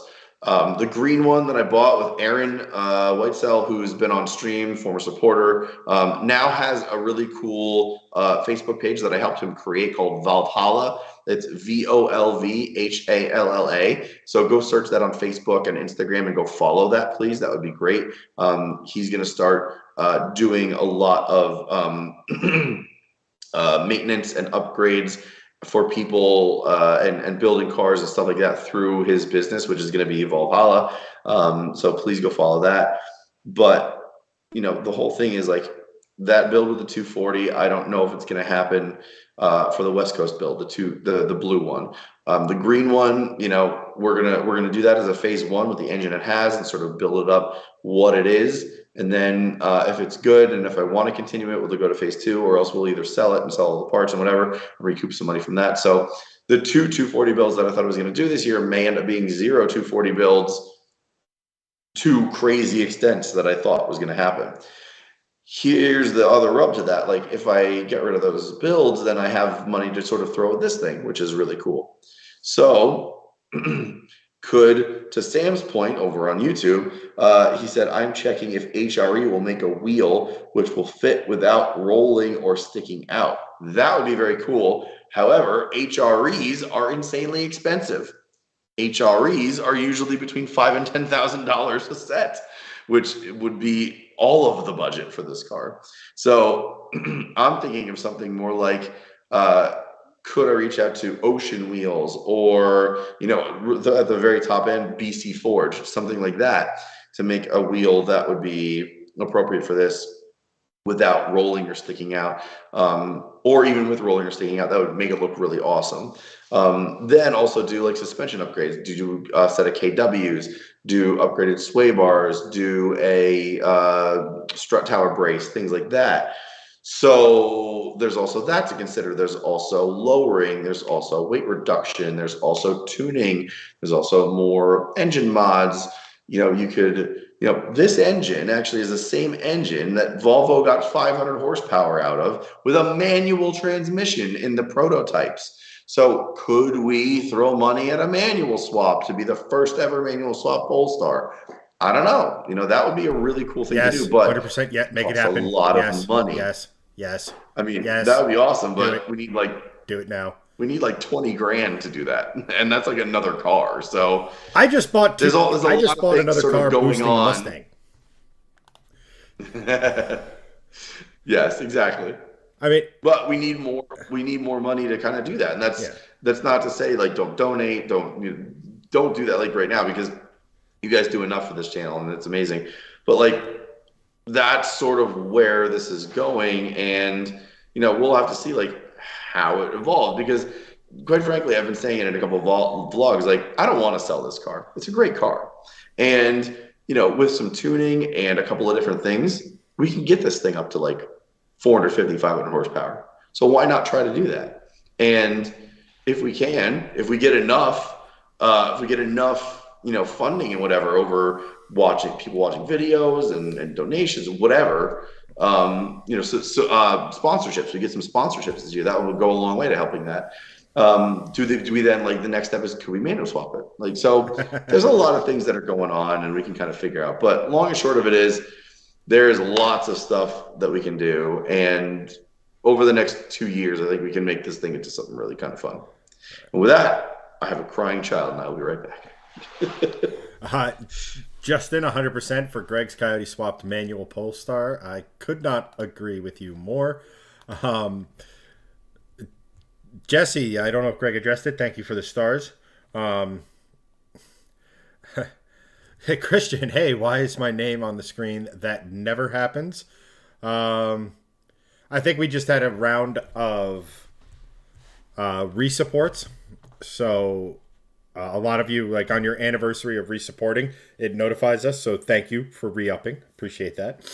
I guess, I don't know how much Greg touched on it, but for me personally, what I would like, I'll take myself out of the shifting lanes equation and look at it strictly as a viewer of Greg's content. And I would absolutely love to see, I'd love to see the 240 wagons get finished, or 245s, or whatever Volvo calls it on whatever continent. I would love to see those get done. But to me, the Polestar is the more exciting vehicle. It is newer.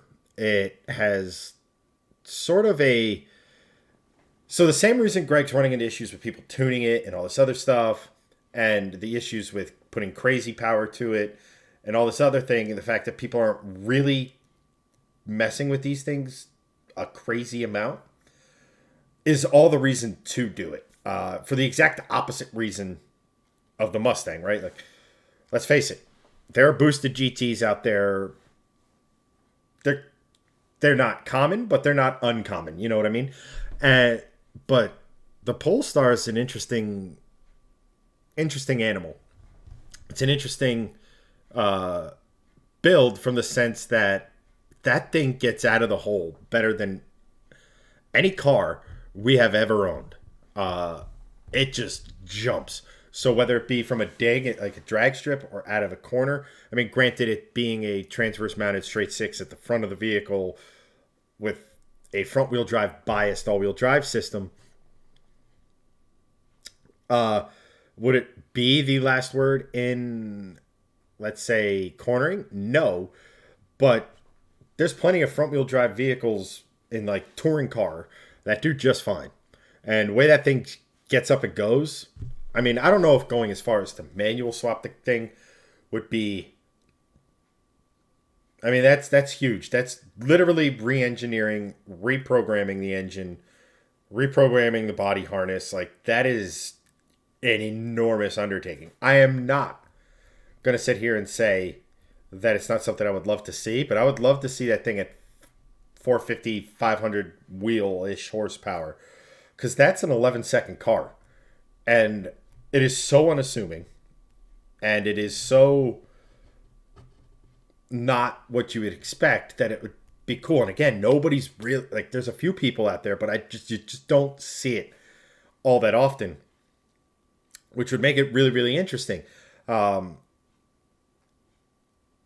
I wish it, like, let me put it to you this way. If I had the 245 projects, I would 110% put the Yamaha V8 out of the S80, XC90, or what have you.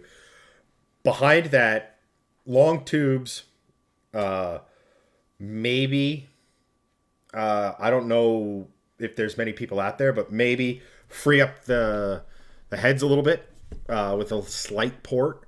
And then maybe see if you can get like a better flowing manifold or something like that. But even as it sits, that those things with a Volvo V8 would just be really, really cool.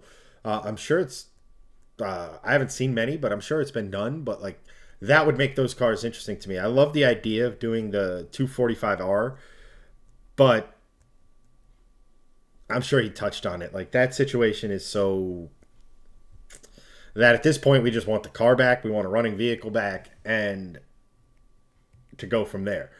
The other 245, well, I was just trying to, I was just trying to, but like, and then like your green 245. I mean, that's cool, but like, if let's just say the resto mod is the one thing where you're doing it clean, the right way, everything, but it's not.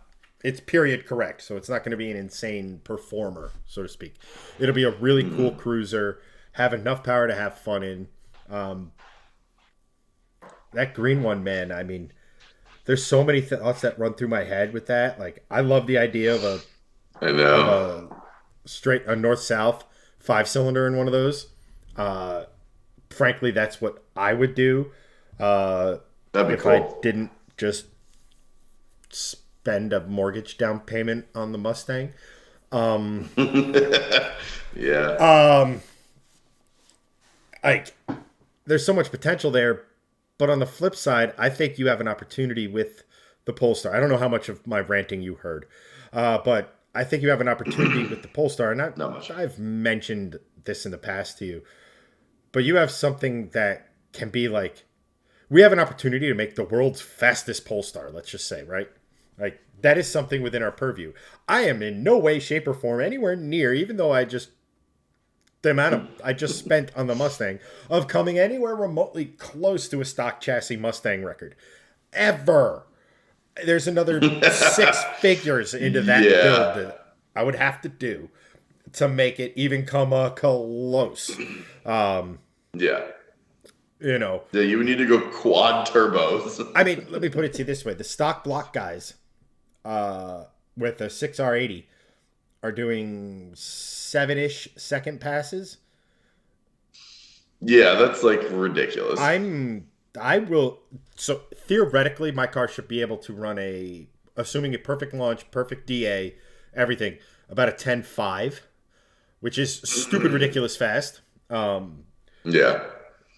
Yeah, I mentioned before, like low, I think low 11s, because with everything not ideal, and on street tires, I think low 11s or 11.5 is like a realistic number for me. right, and I mean that is a stupendously fast car, but even so, I'd have to shave 5 seconds off of that to Right, come close to a exactly, world which is record. insane. Yeah. You, on the other hand, I think the fastest stock engined, so the straight six or even the 2 liter twin, Yeah. I think the fastest of those are in that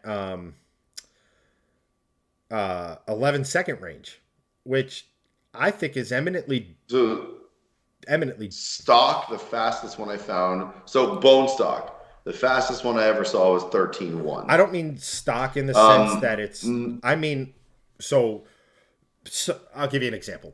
Someone just set the oh, stock someone just block. set the GTR world record in the quarter mile, and it has a freaking big block with a blower on it. That's not a GTR anymore.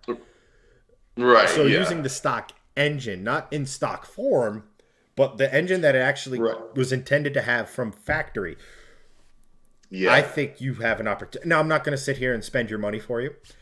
You might want that 245R more than anything in this world. And again, that's what makes car culture great because we have different likes, right? Greg's sitting in front of a Volvo that he were talking about running 11s. I have a Mustang that, as it sits, should run 11s. Like, that's really cool to me. Like, how people have different interests. It's Yeah. like, if everybody liked the same thing, it'd be boring. You know, it's like I forget. It was said to death. But if all the cool kids started doing something, or if everybody started doing something, it would cease to be cool. And that's kind of what I was getting Yeah. at. No, I think it's cool. But the only caveat to that is, um, you know, the say I build both 245s and I don't like them and I end up selling them and I get ten between anywhere between $8,000 to $15,000 for them finished, right? Because they're finished cars. I'm netting whatever $5,000 to $10,000 profit is. Doesn't matter. After sale, I have between $10,000 and $15,000 to play with, right? The fact of the matter is, this is still my daily, and I am still the main source of transport for my kids. So, with that in mind, I know I can buy another daily, but the problem is like I also want something like reliable and safe for those kids. Also, part of the reason why I bought this. Enthusiast, cool, rare. It's a Volvo, and it's very safe I have a plan with the for ten you. to $15,000 I could get for those cars, I could buy that. However, that would leave me rendered with no money to then do things to this car. Right. Counterpoint. 2 poles. Just get a regular V60. I mean, yeah, but a regular V60 is still 10 to 15 grand. I understand that. So, like, look, it's the same thing of like how I'm playing the next phases of the Mustang build. I am looking at it from Right. the standpoint that it's pretty ridiculous. I don't really need more power at this point in the game, even though I kind of want more. I shouldn't say kinda. Already. The fact that temperatures have been warm enough to where my tires actually hook now. I mean, I haven't gotten on her a lot, but I mean, the fact Yeah. that just cars behind you disappear, hugely intoxicating.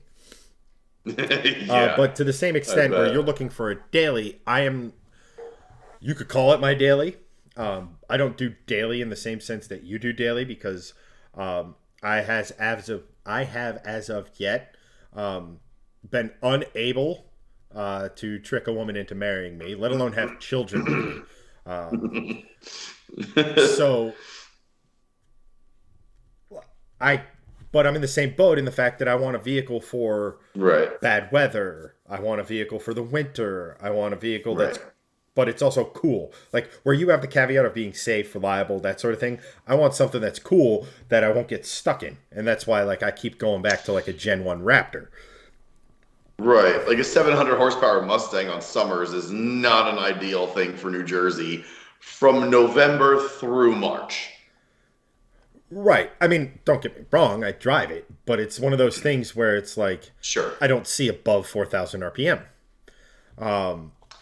Yeah. So, but again, it's one of those things where I have to weigh the build versus the being mildly intelligent. And specifically going into next year, being able to get where I need to go regardless of weather is something Yeah. I am prioritizing. Um, Steve goes Volvo equals safe. He wants to be the cool kid. You're both. Volvos are safe, and you're the cool kid, Steve. Christian goes Toyota Exactly. Corolla GR or whatever. I mean, Good luck finding one of those for under 40 grand. and while it comes with the factory warranty, while it's this, while it's that, I mean, the idea of carrying a kid or two and their crap around, I don't know. You'd be the guinea pig, but uh, So the other side of that is like, you know, the other bonus to like having the kids and the wife side of it obviously is like we have a second car. Like we have an XC90. We're actually I think going to be trading that in the next month or two to get a different one.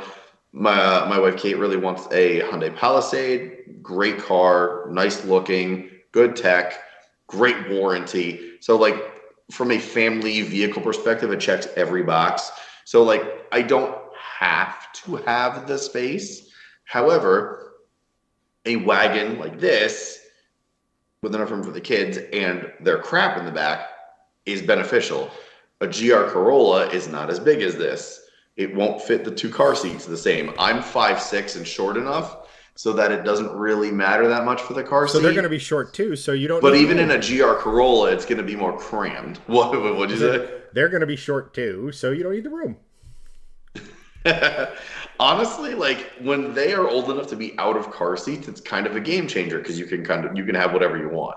Like they're still kids and they're small enough to fit wherever, short of like a BRZ, which no one can fit in past the age of 10. Hey, we But first press you know, car we fit back there. yeah, fit is we're gonna put a big old Mark McGuire asterisk next to that I one. prefer if you use that analogy to go with Barry Bonds. Thank you very much. Look, Barry Bonds, Sammy Sosa, Mark McGuire, Alex Rodriguez, whatever. They're all juicing. Doesn't I'm matter. not saying they never did. I like Mark. He's a nice guy. Barry Bonds is kind of a dickhead. I agree with that. Right. So it all plays a Anyway, part into the whole equation, point. like our lives, Yeah. right? Like it would be great Right. to be, So so big that it's like, all right, I could drive a different car every day of the week. It'd be great to have that sort of flexibility, or even have, or even for someone like you to have the flexibility of me to where like my daily is still a Raptor. Like, yeah, like I'll tell you right now, we start it for those watching, like so this is sort of the level of like how YouTube works. If we're getting 30 to 40,000 views on every single video we make on Shifting Lanes Garage, only Shifting Lanes Garage, Shifting Lanes totally aside. If we start getting 30 to 40,000 views on every single video we make, we can do whatever the hell we want because that level of viewership brings a totally different level of revenue. But the problem is like the problem is twofold. One, sort of getting discovered on YouTube enough to make a ton of videos that you can actually do fun stuff with the cars. The other side of it is so much of it is going to short form now, and short form does not pay the same as long form at all, especially on YouTube. So it is a very it's a tough place to be in because we're like, yes, we're making money through shifting lanes, through shifting these the main channel, through shifting these garage, through short form on like Facebook and Instagram and stuff. But like, without sponsorships and serious viewership on both channels, like we're sort of hamstrung as to like what we can humanly do.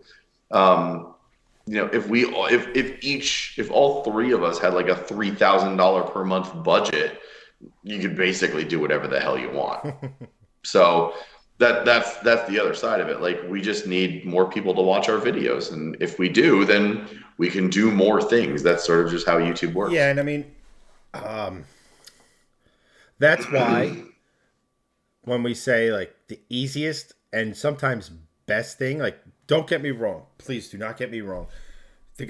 Our supporters, people who send stars, coming soon, memberships on the YouTube channel. Hopefully, we just Yep. submitted all our stuff for that. On Shifting Lanes Garage, not just the main channel. Um, it's the best thing you guys can do is if Greg has a video, share it. If I launch a video, share it, like it, make a comment in the like comments. If you have notifications on and you see we drop a video, just comment on the title and then share it with a friend. It goes such a long way because that first hour to 5 hours are so important to how the video gets served, right? And I understand. I feel like Yeah, there's I don't mean to be sitting here and adding to you. You guys are awesome. We got about 9 people total watching us right now.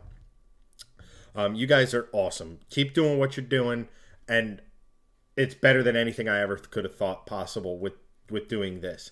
Um, that said, like if you genuinely if you enjoy our content, just share it. Like that's why like a month or so ago I said bring a friend to the stream. Like I was trying to be funny or nothing. It was just like one of those things where like I get everybody has a different thing, right? Like some of you come here for a release and you use it as a place to say things you wouldn't necessarily say elsewhere. I get all of that. And I'm not saying you have to change anything that you're doing. But like if you sit here and you have a buddy or you have a friend of a friend who you talk to cars about with or something like that, be like, hey, yo, check it out, comment, talk to them.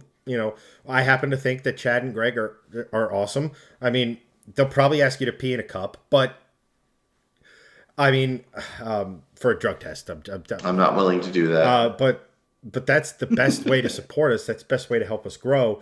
And trust me, you think we talk about a lot of different weird stuff, like what we would do with this car, what we would do with that car, like that sort of thing. It's nothing to what I badger Greg with on a daily basis.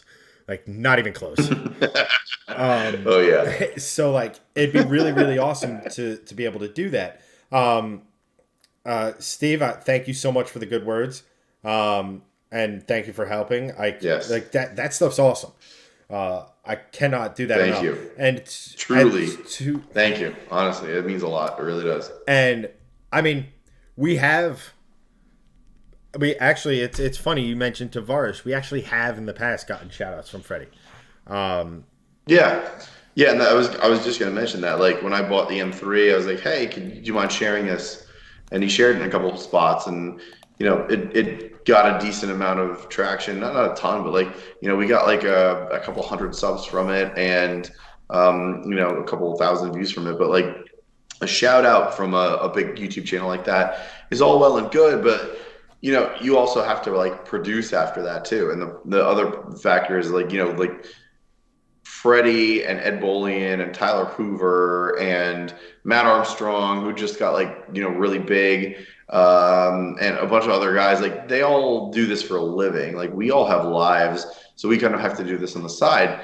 And we have like our lives pulling at us in one direction and like YouTube and this fun stuff that we do, um, in the other direction. So you have to play the balance. And until like something like strikes it really big, we can't put like a ton more effort into this because it's still sort of a fun side project that makes money for us to like do fun things with cars, but it's not enough to go to that next level yet.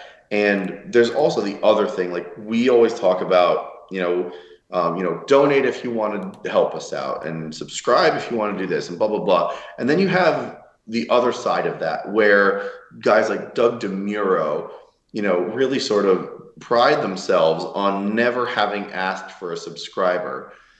But the other side of that is they also got one very lucky with the algorithm because the algorithm saw their content and people watching for a long time and then said we need to push this higher, and then they got shoved into the main sphere, and that's why Doug got huge. But he also had to start at Jalopnik. Jalopnik, right around 2010 through 2015, Jalopnik was still like huge as far as automotive online journals are concerned, and they still are very large. But if you worked there and you randomly had a YouTube channel, you had a loyal fan base to pull from, which is very big. And Freddie also a great example of that. He also started at Jalopnik, and most of those people that worked at Jalopnik, back in that time frame, even Tyler Hoover did for a brief moment in time. They sort of got this little bit of automotive online slice that was loyal to Jalopnik, but then carried over into YouTube land. So those particular creators that sort of started out in that realm when YouTube sort of wasn't this like job yet in 2010, 2013.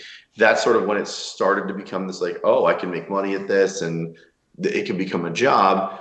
They had this sort of following from other places, and those other places were still giving them lots of traffic on those YouTube videos. It's not the same. Like if I were to work for Jalopnik right now and write an article, I may get, 10 or 20,000 views, which sounds like a lot. But if you go back 10 years ago, you would get 100,000 views from Jalopnik, which is a big deal. And those views are now not weighted the same on YouTube as they used to be. So because of all this constant changing of the algorithm and how people watch, where people watch, how it's weighted, short form is now blowing up. TikTok is ruining YouTube as far as people wanting long form versus short form, to the point that Facebook is now going, you know, they're pushing reels constantly. Instagram's doing the same thing. TikTok again is also still big. We're building on TikTok. We have like 850 subscribers on there. We've only been doing it for like a month and a half, 2 months. So like, it's also, we're pulled in all these different directions too. So it's hard to be like, okay, let's kill it at this one thing, and then everything else blows up. And that's the way it used to be. And now it's not that way anymore. Now you got to do everything. There was also so it's the it's amount it's of it's content wasn't interesting. close to what it is now 10 years ago. Yes, correct. So So you go back to 2013, you had like maybe 40 or 50 creators in the automotive space that were like big and everyone would come back to. That dude in blue is huge. Who else back then was big? Like Doug was just coming up. Mighty Car Mods was one of the first big automotive YouTube channels. And now you have thousands of creators that are you're constantly competing with, but you're also their peers in the sense that if they keep making videos, then your video gets promoted alongside of theirs. It's a very strange place to be in a sense in that respect. So yeah, I don't know. I agree with Steve. I hope Shifting Lanes gets huge, and I hope that would be awesome. I But cannot begin to I'm tell also you in how the in much the I want realm. shifting lanes to grow because I want to, so I want to do shifting lanes full time. That should go without saying. Um, Oh yeah, but we all do for sure. I want to be in a place where I'm either my own boss or I actually have skin in the game from an ownership standpoint as far as Right. business is concerned. I could go down a Yeah, yeah, yeah. whole thing about that, but like one of my things when shifting lanes actually started making money that I always thought would be kind of cool is like I would really like my business success to give me an opportunity to help out my friends or something who were thinking about starting their own business or something, and if it's the right type of thing, they have the right mentality of, hey, you might eat shit for like 6 months before you start turning the corner. Like, you understand that, and you're willing to be motivated, and you're willing to drive, and you're willing to have that ownership of something, which for me is huge. I think that's something in a lot of ways we lack now, is that the entrepreneurial spirit to do something real like isn't there anymore.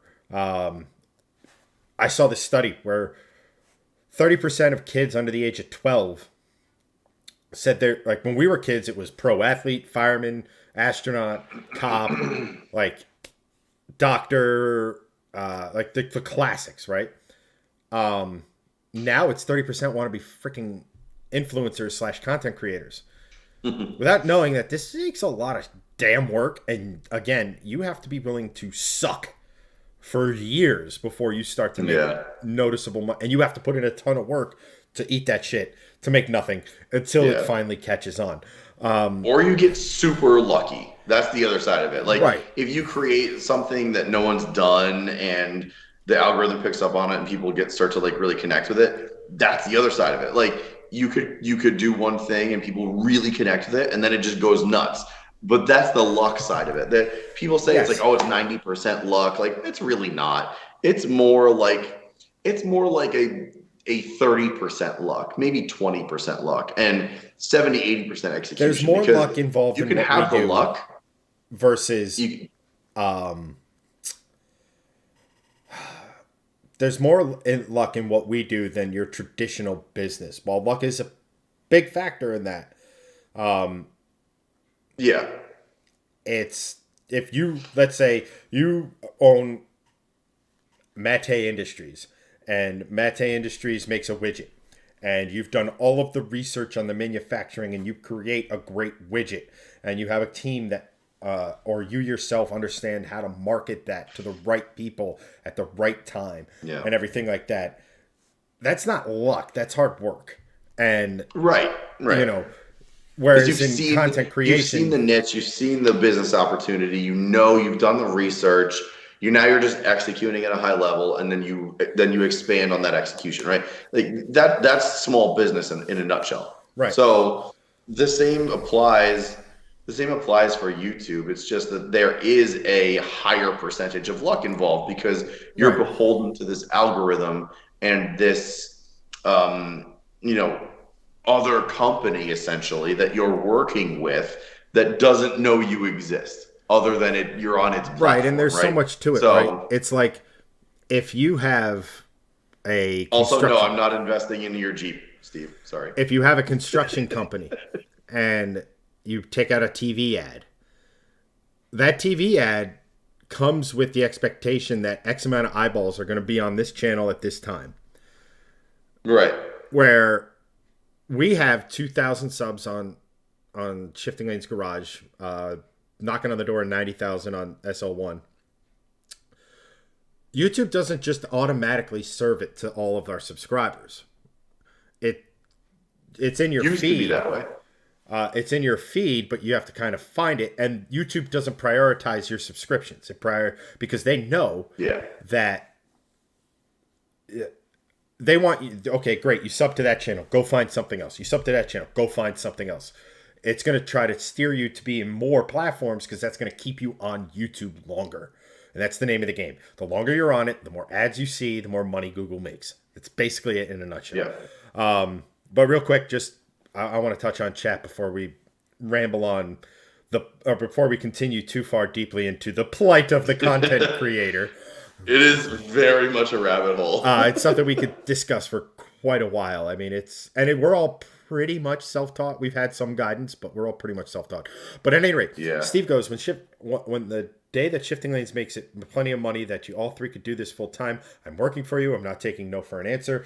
I hope and pray that we can get to a point where I'm actually employing people. That's another thing. Hired. It's like, I want my success to mean success for others. That's why like want to be in business, why I want to diversify, so to speak. Christian goes, I got a business you can invest in, doing drywall. Well, that brings up an interesting point, and maybe we should just have Shifting Lanes Shark Tank. We'll call it something else. The Carb Tank. Shifting drywalls. Not even that. Hey, bring us a business idea and we decide if we invest. But at any rate, and then like Greg said, while I think Jeeps are cool, I have carbon fiber that needs to go on the Mustang. So, but yes, I will invest in your Jeep, Steve. If I hit the lottery, I will buy you a new one. I mean, that'll be if I hit the $300 million lottery, I will buy everyone on stream a new car. Not new cars. No. Better idea. We do Steve's dream build on his Jeep. And it's a series. I'm down if for you're that. a supporter of the idea. channel and you've been here for a certain amount of time, our OGs get first billing. We will then, up to a point, and not even up to a point. If I have $300 million to play with, we will build it in your dream spec as long as that does not include, yes, I want the roof to be made entirely out of diamond. Yes. And buy everyone a Corvette. Buy everyone a Corvette. Yeah. That's a great ending to that movie. So yeah. Huh. Brett Shelton. Eat shit. Nice. Thank you. Welcome. Cool. You're going to be banned. Yeah, that's 2 weeks in a row, I think. I don't even know who that is. I don't either, but thanks for giving us the viewership bump. Appreciate it. Well, Greg is thanks, Brett, moderating. To Steve's earlier point about Tavares. Let me just... This is one of Tavares' videos from 5 years ago. Tavares right down here. His little watermark right here. It's a video he did on the M5. Two things of note in this one. And we are going to be muting Greg for this.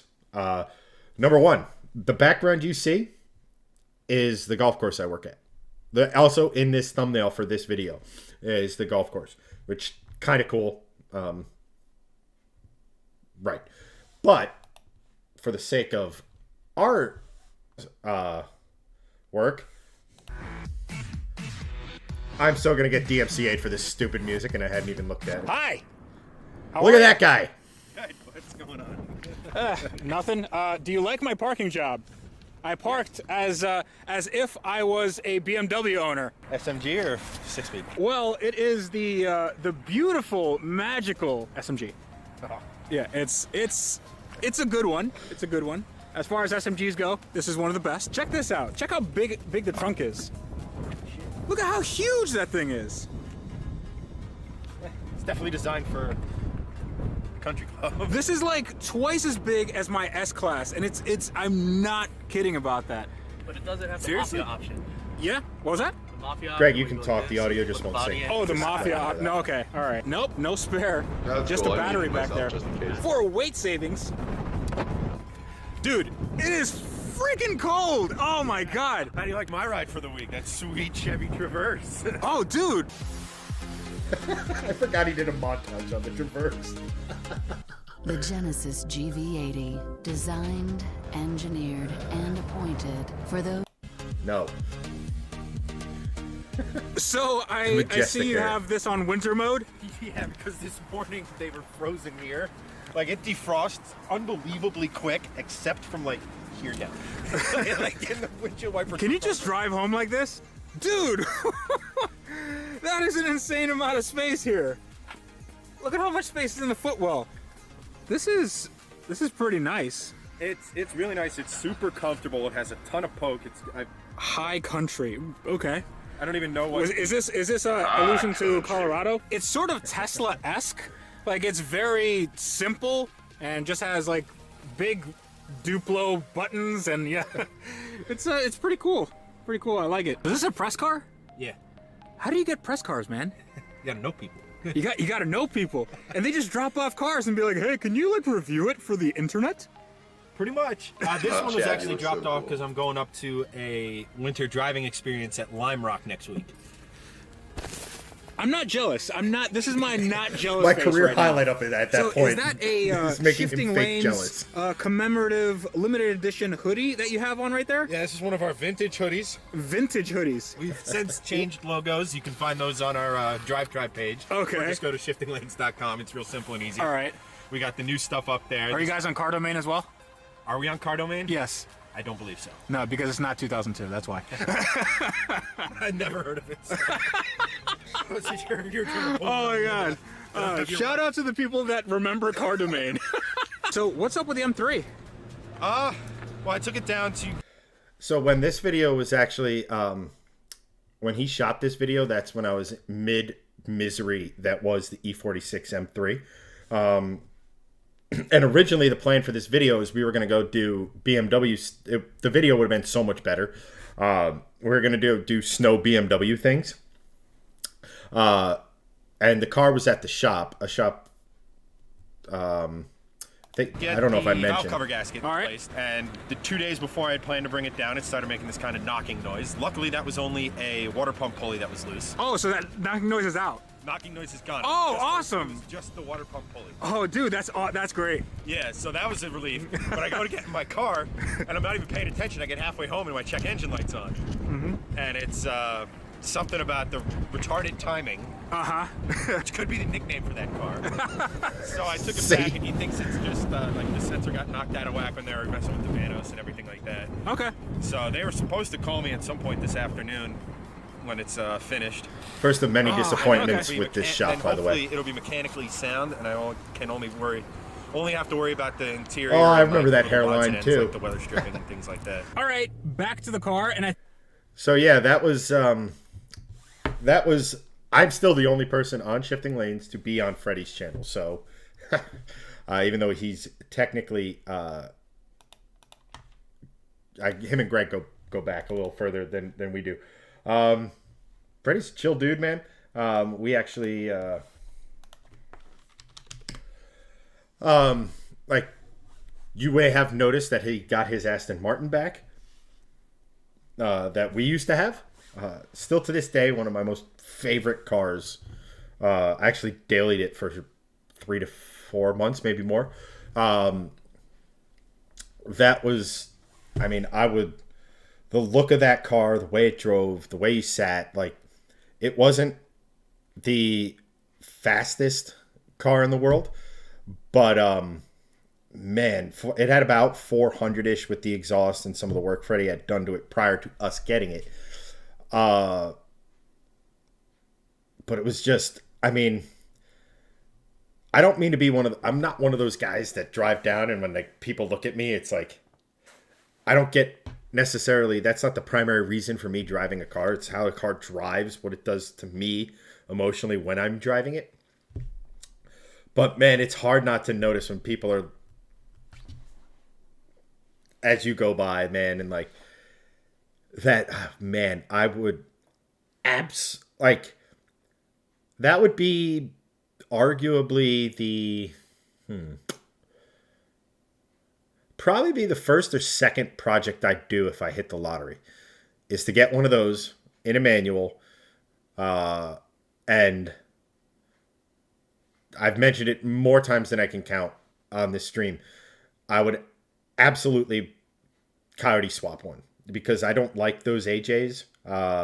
They're decent enough engines. It's just the aftermarket form's insanely expensive. Well, I guess in the Mustang, the Coyote, I mean, but the Mustang's wasn't cheap to build, but I mean, I went full kill on that. Supercharger, completely new fuel system. There was a $600 option for a fuel system. I chose the $2,000 option because it's expandable. And should I want to run more power down the road or exotic fuels, that fuel system is very capable of handling whatever I throw at it. I mean, I could run 1,000 horsepower on E85 with a built motor, and I change the pumps out. Everything on that fuel system now is alcohol certified, so I won't get that random, if you don't set, fun fact, if you don't set a car up for ethanol, it'll run fine right until the moment it starts eating fuel lines, and you don't really want fuel line in your fuel that goes into your engine. So it's but I mean that would be a case to try to find a voodoo, if I'm being honest, is to put a voodoo in that V8 Vantage or even though the V12s are such unicorns, man. I wouldn't really want to fuck around with one of those. But if I had a high mileage V8, just think about, even if the regular Coyote, NA build, cams, high flow intake manifold, good fuel. That's a 7,800 RPM redline. Well over 500 at the wheels. That would just be an amazing car with all the looks of that Aston Martin. It would just... I'm having a hard time thinking if I would do that first or a Datsun 510. And I understand they're completely different ends of the spectrum, and you wouldn't think a Datsun 510 would be on the top of my project car list, but I have been mentally building that car for over a year and a half, 2 years. And, it's kind of the opposite end of the Mustang build. 350 horsepower at most, lightweight, more rubber than power, and just destroy canyons. Like, I understand someone in chat is going to say, just get a Miata. No. I respect the crap out of the Miata. I just don't like them. I'm not a fan of convertibles in general. Like, there's only,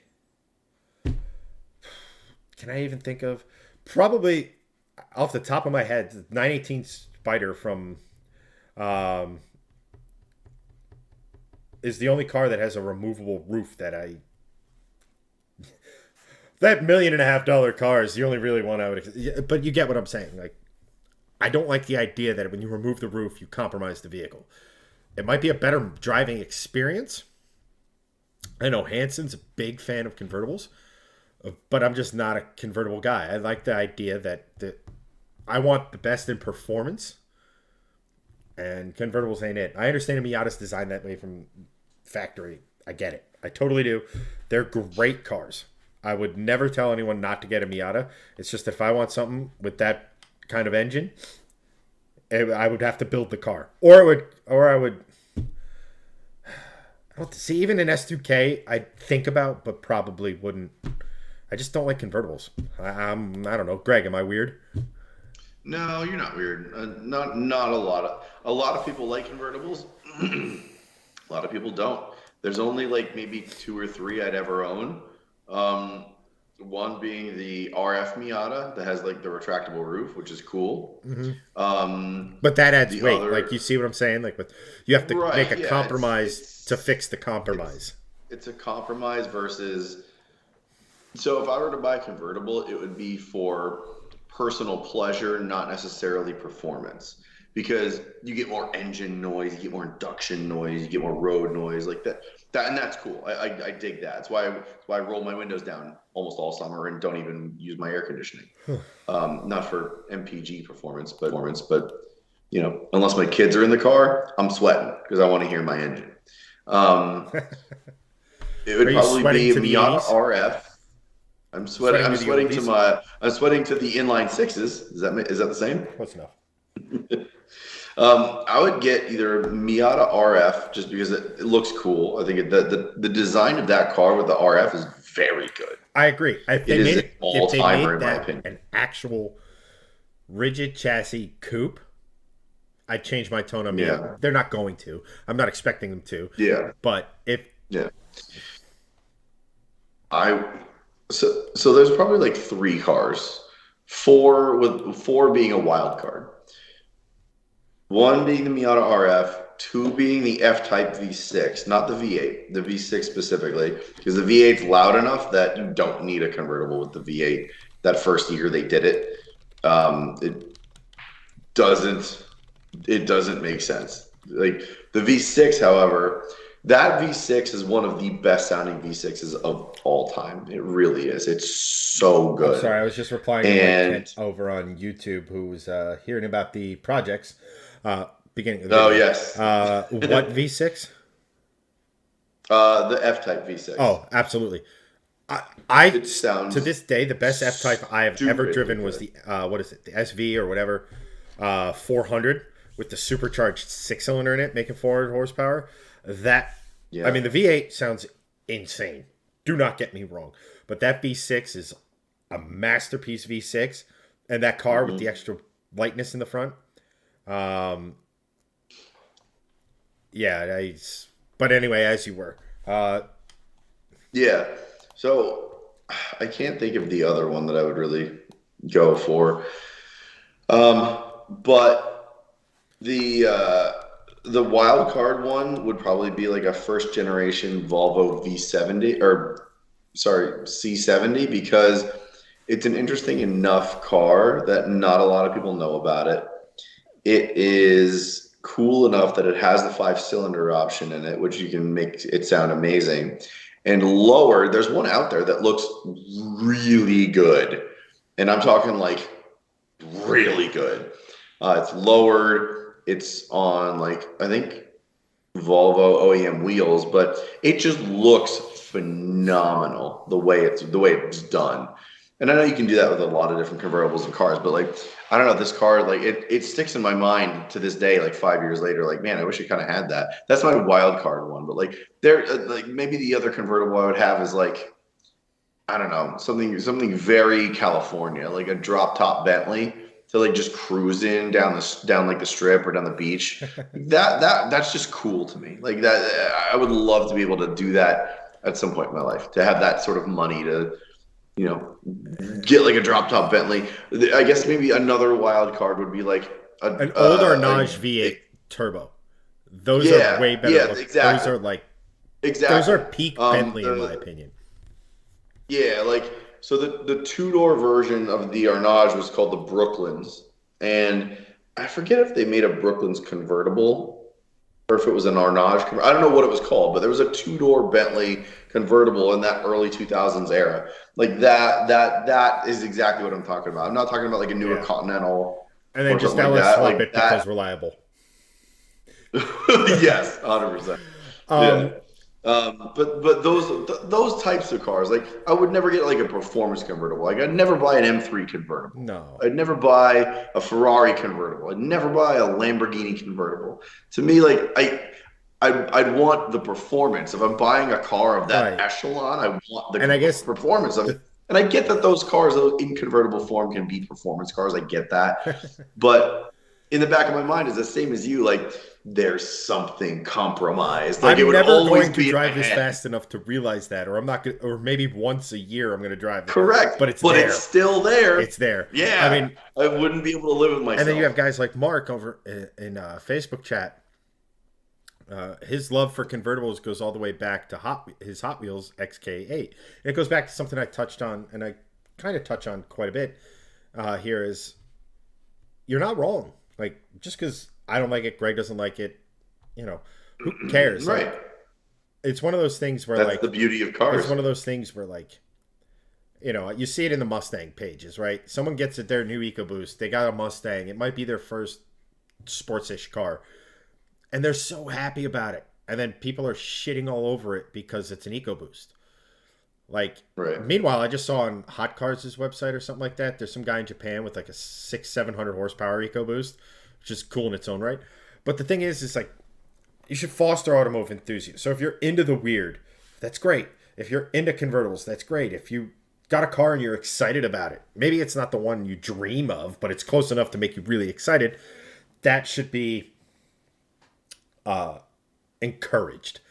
And I'm not trying to be all kumbaya and all this other sort of stuff, because obviously there's multiple video evidence of me ragging on Greg about car choices and stuff like that. But Greg knows, I hope he knows,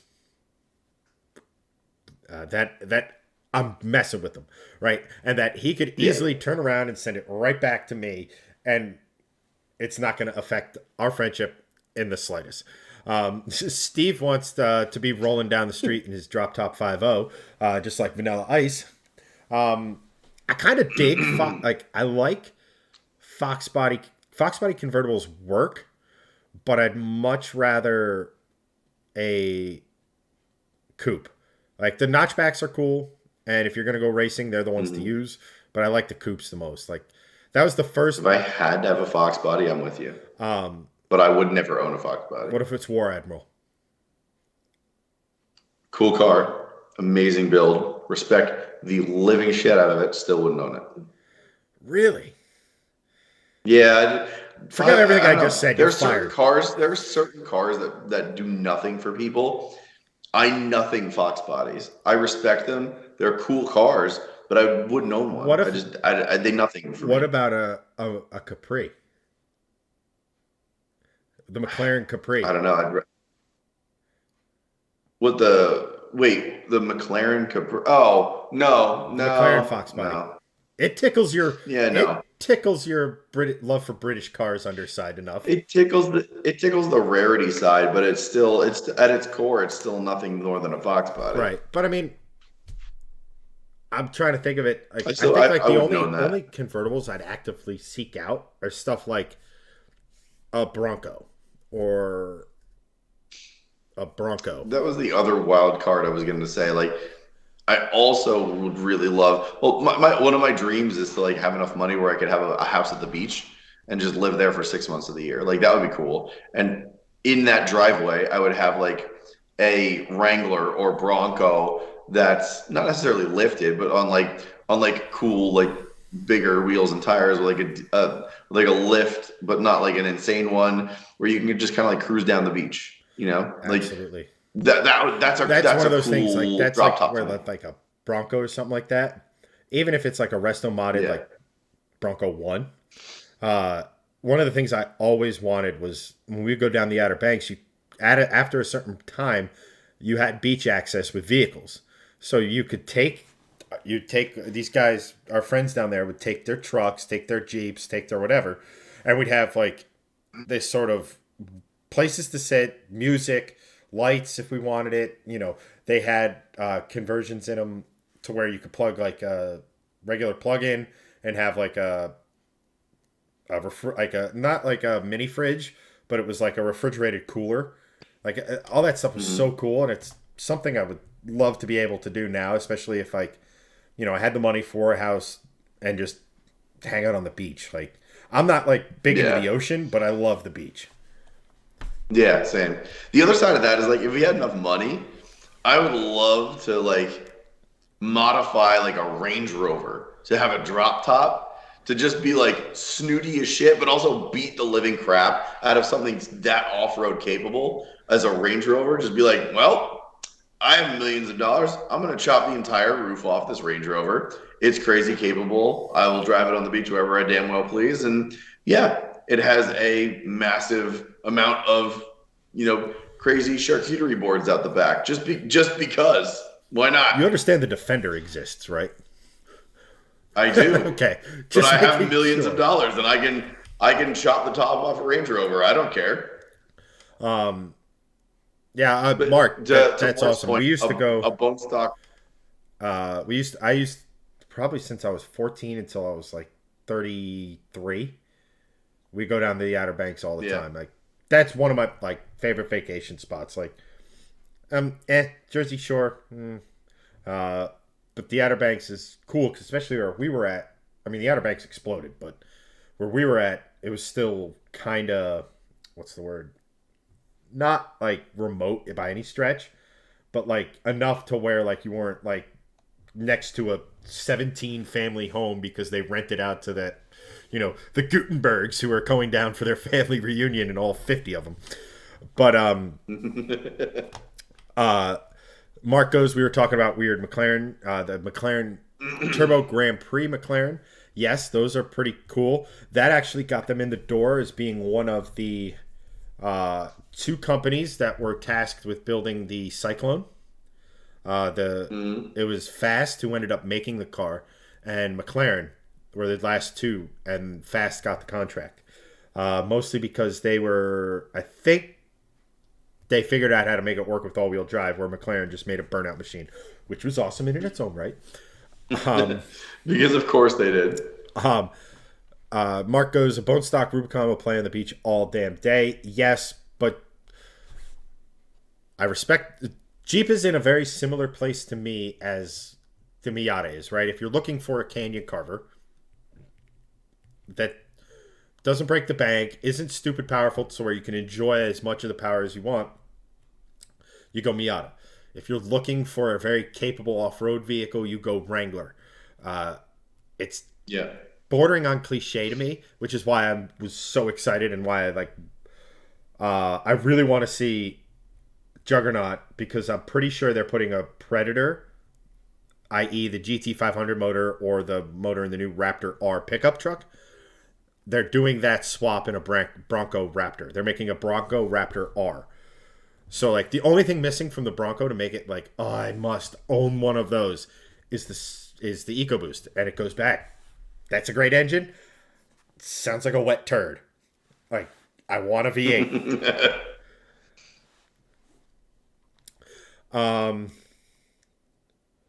Oh, right, Christian, I saw that comment earlier. I totally forgot. Yes. Same. What are your thoughts on the Audi A4 Quattro from the early 2000s? Get a degree in electrical engineering.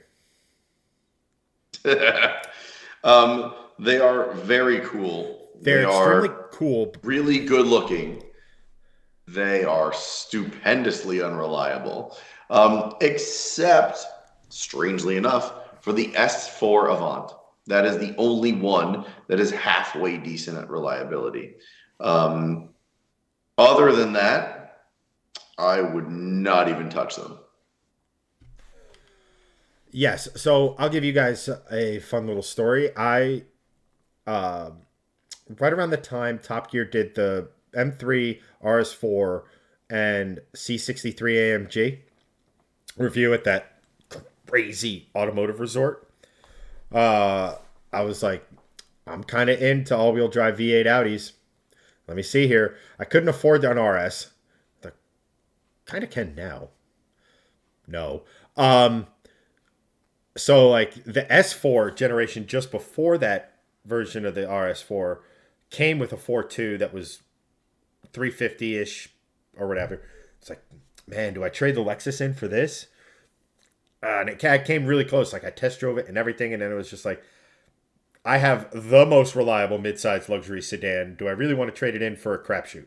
And I kept the Lexus. That said, I still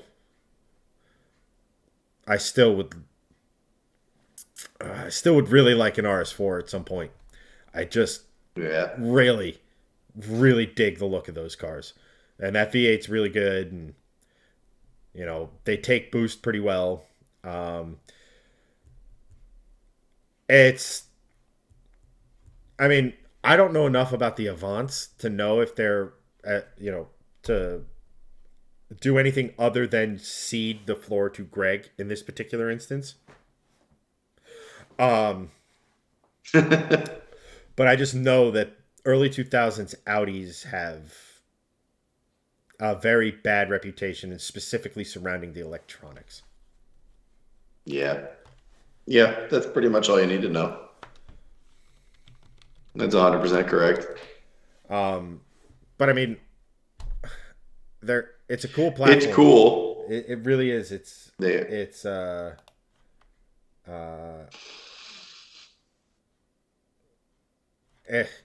just one of those things where, like, the heart and the brain have a thing. I agree with they're very juxtaposed. Mike. The RS, I mean, the V8 Audi sounds so good, and that's part of the allure. And like I said, like, that RS4 looked so good, and Audi was killing design for a while because they were the anti-box German company, right? Like, now all of the companies have a rounder, softer feel to it, but back in those days, Mercedes and BMW were both pretty angular, so it was a departure from the quote-unquote German norm. Christian Right. asks, as unreliable as my 2003 Mercedes CLK 320 or about the same? The electrical in it was as horrific.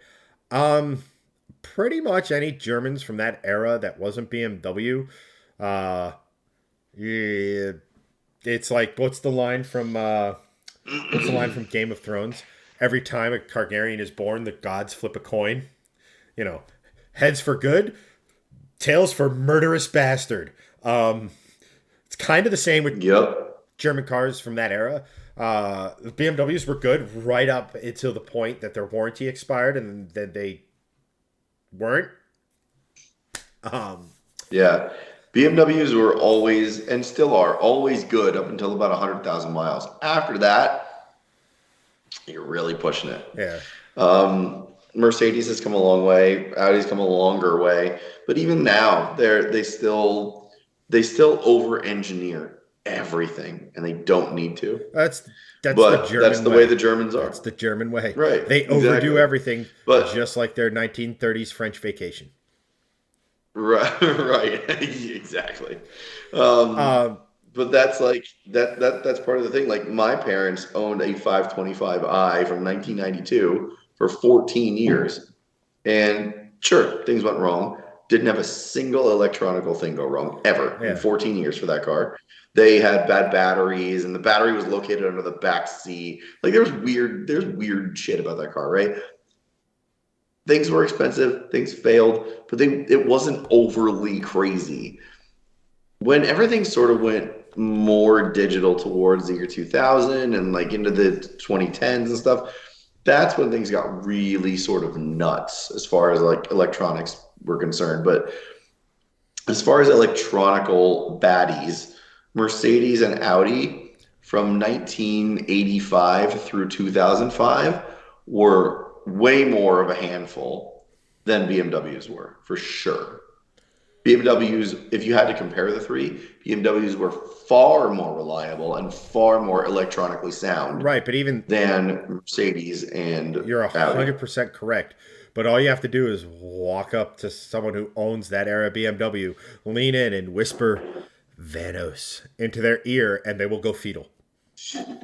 Well, yes, that's a totally other side of it. But if you have to like choose between the three, I'm still choosing BMW in that era.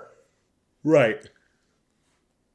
Contractually, I can never choose BMW, so I would take my chances with the Audi. Yeah, yeah. I just, man alive, did that M3 put me off BMW. Even though to this day, that car, when it worked, was the best driving car I've ever drove. Like, Oh yeah. I shouldn't say ever. BMW sure knows how The to best make a car good I've ever driving driven car. that I've owned. Better than a lot of cars I've tested. The Aston was better because, like, you were so much lower, and it was a sports car first, not a sedan made sporty. Sure. Sure. But man, did it turn me off of the BMW brand big time. And I understand that's not everybody's experience, but we all have that thing, like, right? Like, most of us have that one drink that we overdid back in the day, and now the smell of it makes us not feel so great. Yep. Tequila. SoCo and lime. My 21st Oh my birthday. God, SoCo. Way SoCo's too terrible. many shots of juice. But I mean, Mark says over on Facebook, in my opinion, Mark's opinion, used Euro Sport luxury is almost always something to stay away from unless you're prepared to pay a premium for repairs and maintenance, and there will be plenty of it. I agree. What softens the blow, though, is a site like FCP Euro, right? So Yeah. if I know that I have to do the brakes, and then I might have this other fix, I have the peace of mind of knowing that I can send the brakes back and get new ones. And all I do is pay for shipping. Yeah, You know, that's and huge. then as you build, so like technically, if I still had the M3, the Vanos would be covered under that same thing. But man, like, it sucks because I used to love the look of the M3 GTR from that era. Like, love it. It was one of my favorite cars, and I would if money no object, I would consider down the road doing a full E46 M3 GT, or even just a regular E46, but do the GTR body on it and put something that isn't a BMW engine in it. Probably a V8 of some assortment. Yeah, they make a bunch of LS swap kits for that. LS, Yeah. Coyote, like something pissed off and angry, and Yeah. and then Mark That would be cool. goes, yes, that's why Volvo's for my champ, for more DIY friendly than say out of your Merc. Yeah, but I mean, not for nothing. European cars have been the worst cars I've worked on. But Lexus was pretty easy to work on, except for the stupid intake manifold that came out of the block, went 180 degrees over the top of it. So, had to take a section out of it, do things like spark plugs, coils, and things like that. Not ideal, but everything else was so easy on that. But it's been 2.5 hours. Really? Yeah. My voice is starting to go. I heard the catching in your voice, and Yeah, I think it has begun. I think this is actually not a terrible spot to call it an evening. Yeah, I agree. It's been a good one. Good chatting with everyone as always. Yes. We'll see you guys. Greg, are you back and here next Monday? So I am back from vacation on Monday, but I don't know at what time because it's going to be an afternoon flight. So we'll have to see. Thank you, Steve. Appreciate it. We'll have to see. So next week's stream maybe on Tuesday, just because I'm gone. Monday. So we'll announce it on the page as well as the supporter group. I think what we should do is Monday you should Skype from the car. Nah. We'll probably be back. It's more of just like you're back from vacation and you're exhausted, and like I'll be totally useless as far as the stream is concerned. That's entertaining. But at any rate, True. guys, thank you so much for watching. I've been Chad. That's been Greg. We will catch you next week at some point. Greg and I will figure that out, and we'll post it on the socials and everything like that. But for this one, that's a wrap. We'll catch you next time.